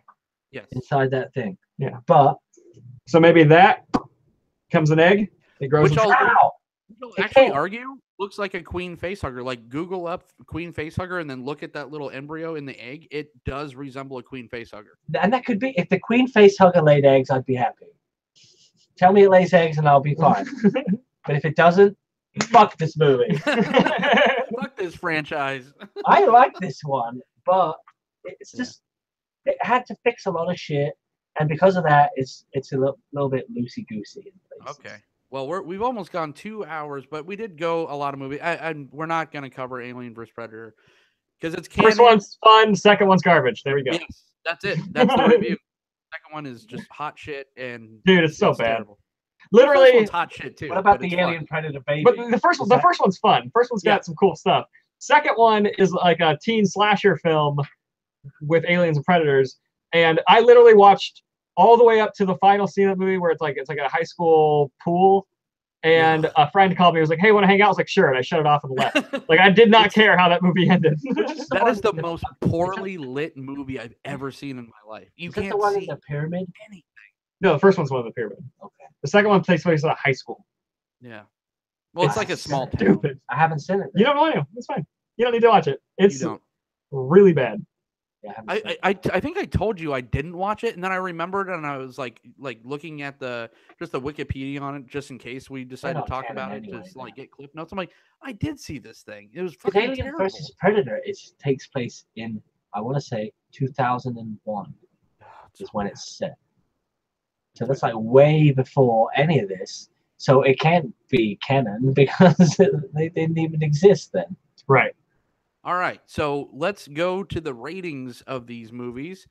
Dan, we're gonna let you kick it off. We're gonna go. I want to hear your rate them, and we're gonna go from worst to favorite Alien movie. Worst for me, Alien movie is Prometheus, but they did that to themselves. But if I'm rating out of 10, Do we have to? Are we rating them by numbers or just putting 5, them in order? It's 0 to 5. Decimals are fine. okay, I don't do decimals, so Prometheus gets a 1.5.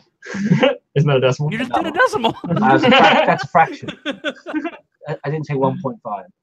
Okay. Okay. No, I would say, yeah, Prometheus I would give a 1.5, I think. I really would. Then I'm gonna go with it's weird because my this would have been different before I watched Covenant.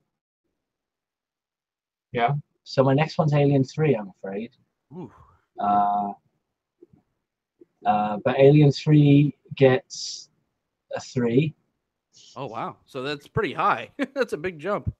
I know it's weird how I've rated them, but it's because of the whole franchise. Sure.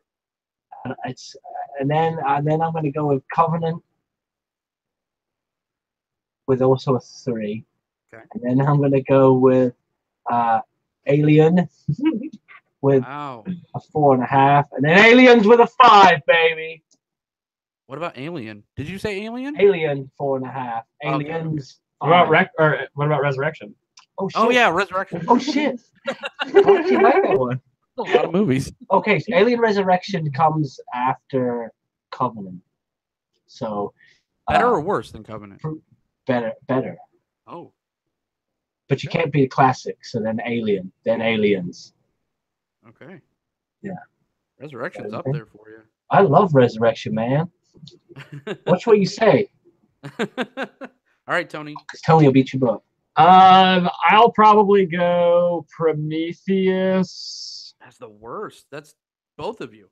I think so. Well, it's a tie. We both can't be wrong. Well, I don't know. It's a tie. I would either put Prometheus or Alien 3 at the bottom. Oh. See, Probably Alien both 3 would. doesn't deserve to be on the bottom. No, you know what? I don't know. I think I might take it back. I might put Alien 3 on the bottom.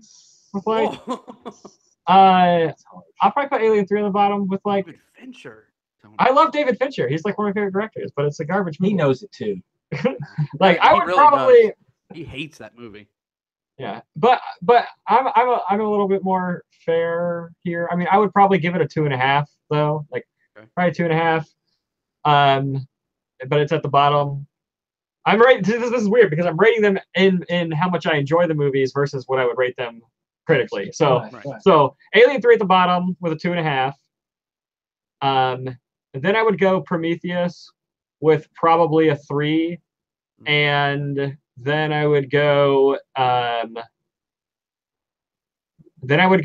Alien Resurrection with like a 1, but I love it. And then What's the most about Alien Resurrection? it's a very fun movie, but it's terrible. I love the rationale behind that. That's what I'm saying. I enjoy it. But it's a terribly put together movie. I put it in right now if I had it. But and then I would go Resurrection, and then I would go probably Alien Covenant, and I think I'd probably give that like a 3.5 probably. Okay. Like I think it's a well executed film as far as the way it's put together. I think it's done really well. It's just Tony's had a lot of plot holes. Fassbender. That's what it is. Yeah, I love Fassbender. You love the kiss, is what you like. Dude, the Fassbender kiss of Fassbender. What can you? How can you not get? Dude, Fassbender kiss of Fassbender. Come on. Yeah, it was weird, Tony. It's great. I like it. I like weird. Well, me too, I guess. And then at the top, I would probably go Aliens, and then Alien, and I'd probably give them both a 5. I think they're both perfect films, but I would say that I like Alien just a hair more than I like Aliens. They're different. They're different. They're different movies. They're different movies. But I would just say a hair more, and maybe just because it's the first one. I don't know. I've seen it more. I need to rewatch Aliens because it's been a while since I've seen it. We'll come back to a new vote if you do. I just watched Alien just a couple months ago, the first one. I just watched it a couple months ago. So it's a little bit more fresh in my head. All right. Resurrection, the bottom for me. It is kind of fun in a. You didn't watch it yesterday, did you? No. You said you were going to try and watch it yesterday. You need to rewatch. Now that you know Joss Whedon wrote it, watch it again. It's okay, but it's fine. But tonally, it just doesn't fit. I hated Sigourney Weaver in it. The things that I remember, I'm just like, okay, that's not going to change. I want you to watch it again. I want you to watch it again, just because. Now you know Joss Whedon wrote it. Once you know Joss Whedon wrote it, you go, oh, it's a Joss Whedon movie. Like, totally, it's a Joss Whedon movie. I'd just rather watch Firefly. I don't know. It's great. 1.8 for Resurrection. It's just it definitely, like you were on the nose with. It just feels like a sci-fi movie. It just felt like someone, paid someone a lot of money to get the IP and make this shit, and I'm just like, no, I'm not into this. Next would probably be Covenant, just because just the expectations, and it started off so strong and then it just kind of fell apart completely.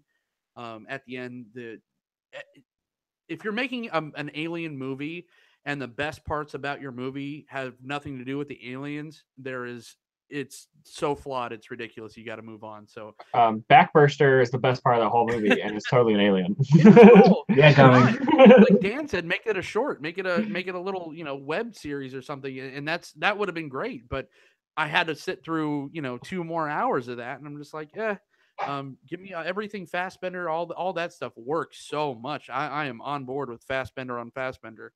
Yeah, that's right. We'll start a movement. Fassbenders. Oh. But yeah, so that one gets. I would say that one gets a 2.2.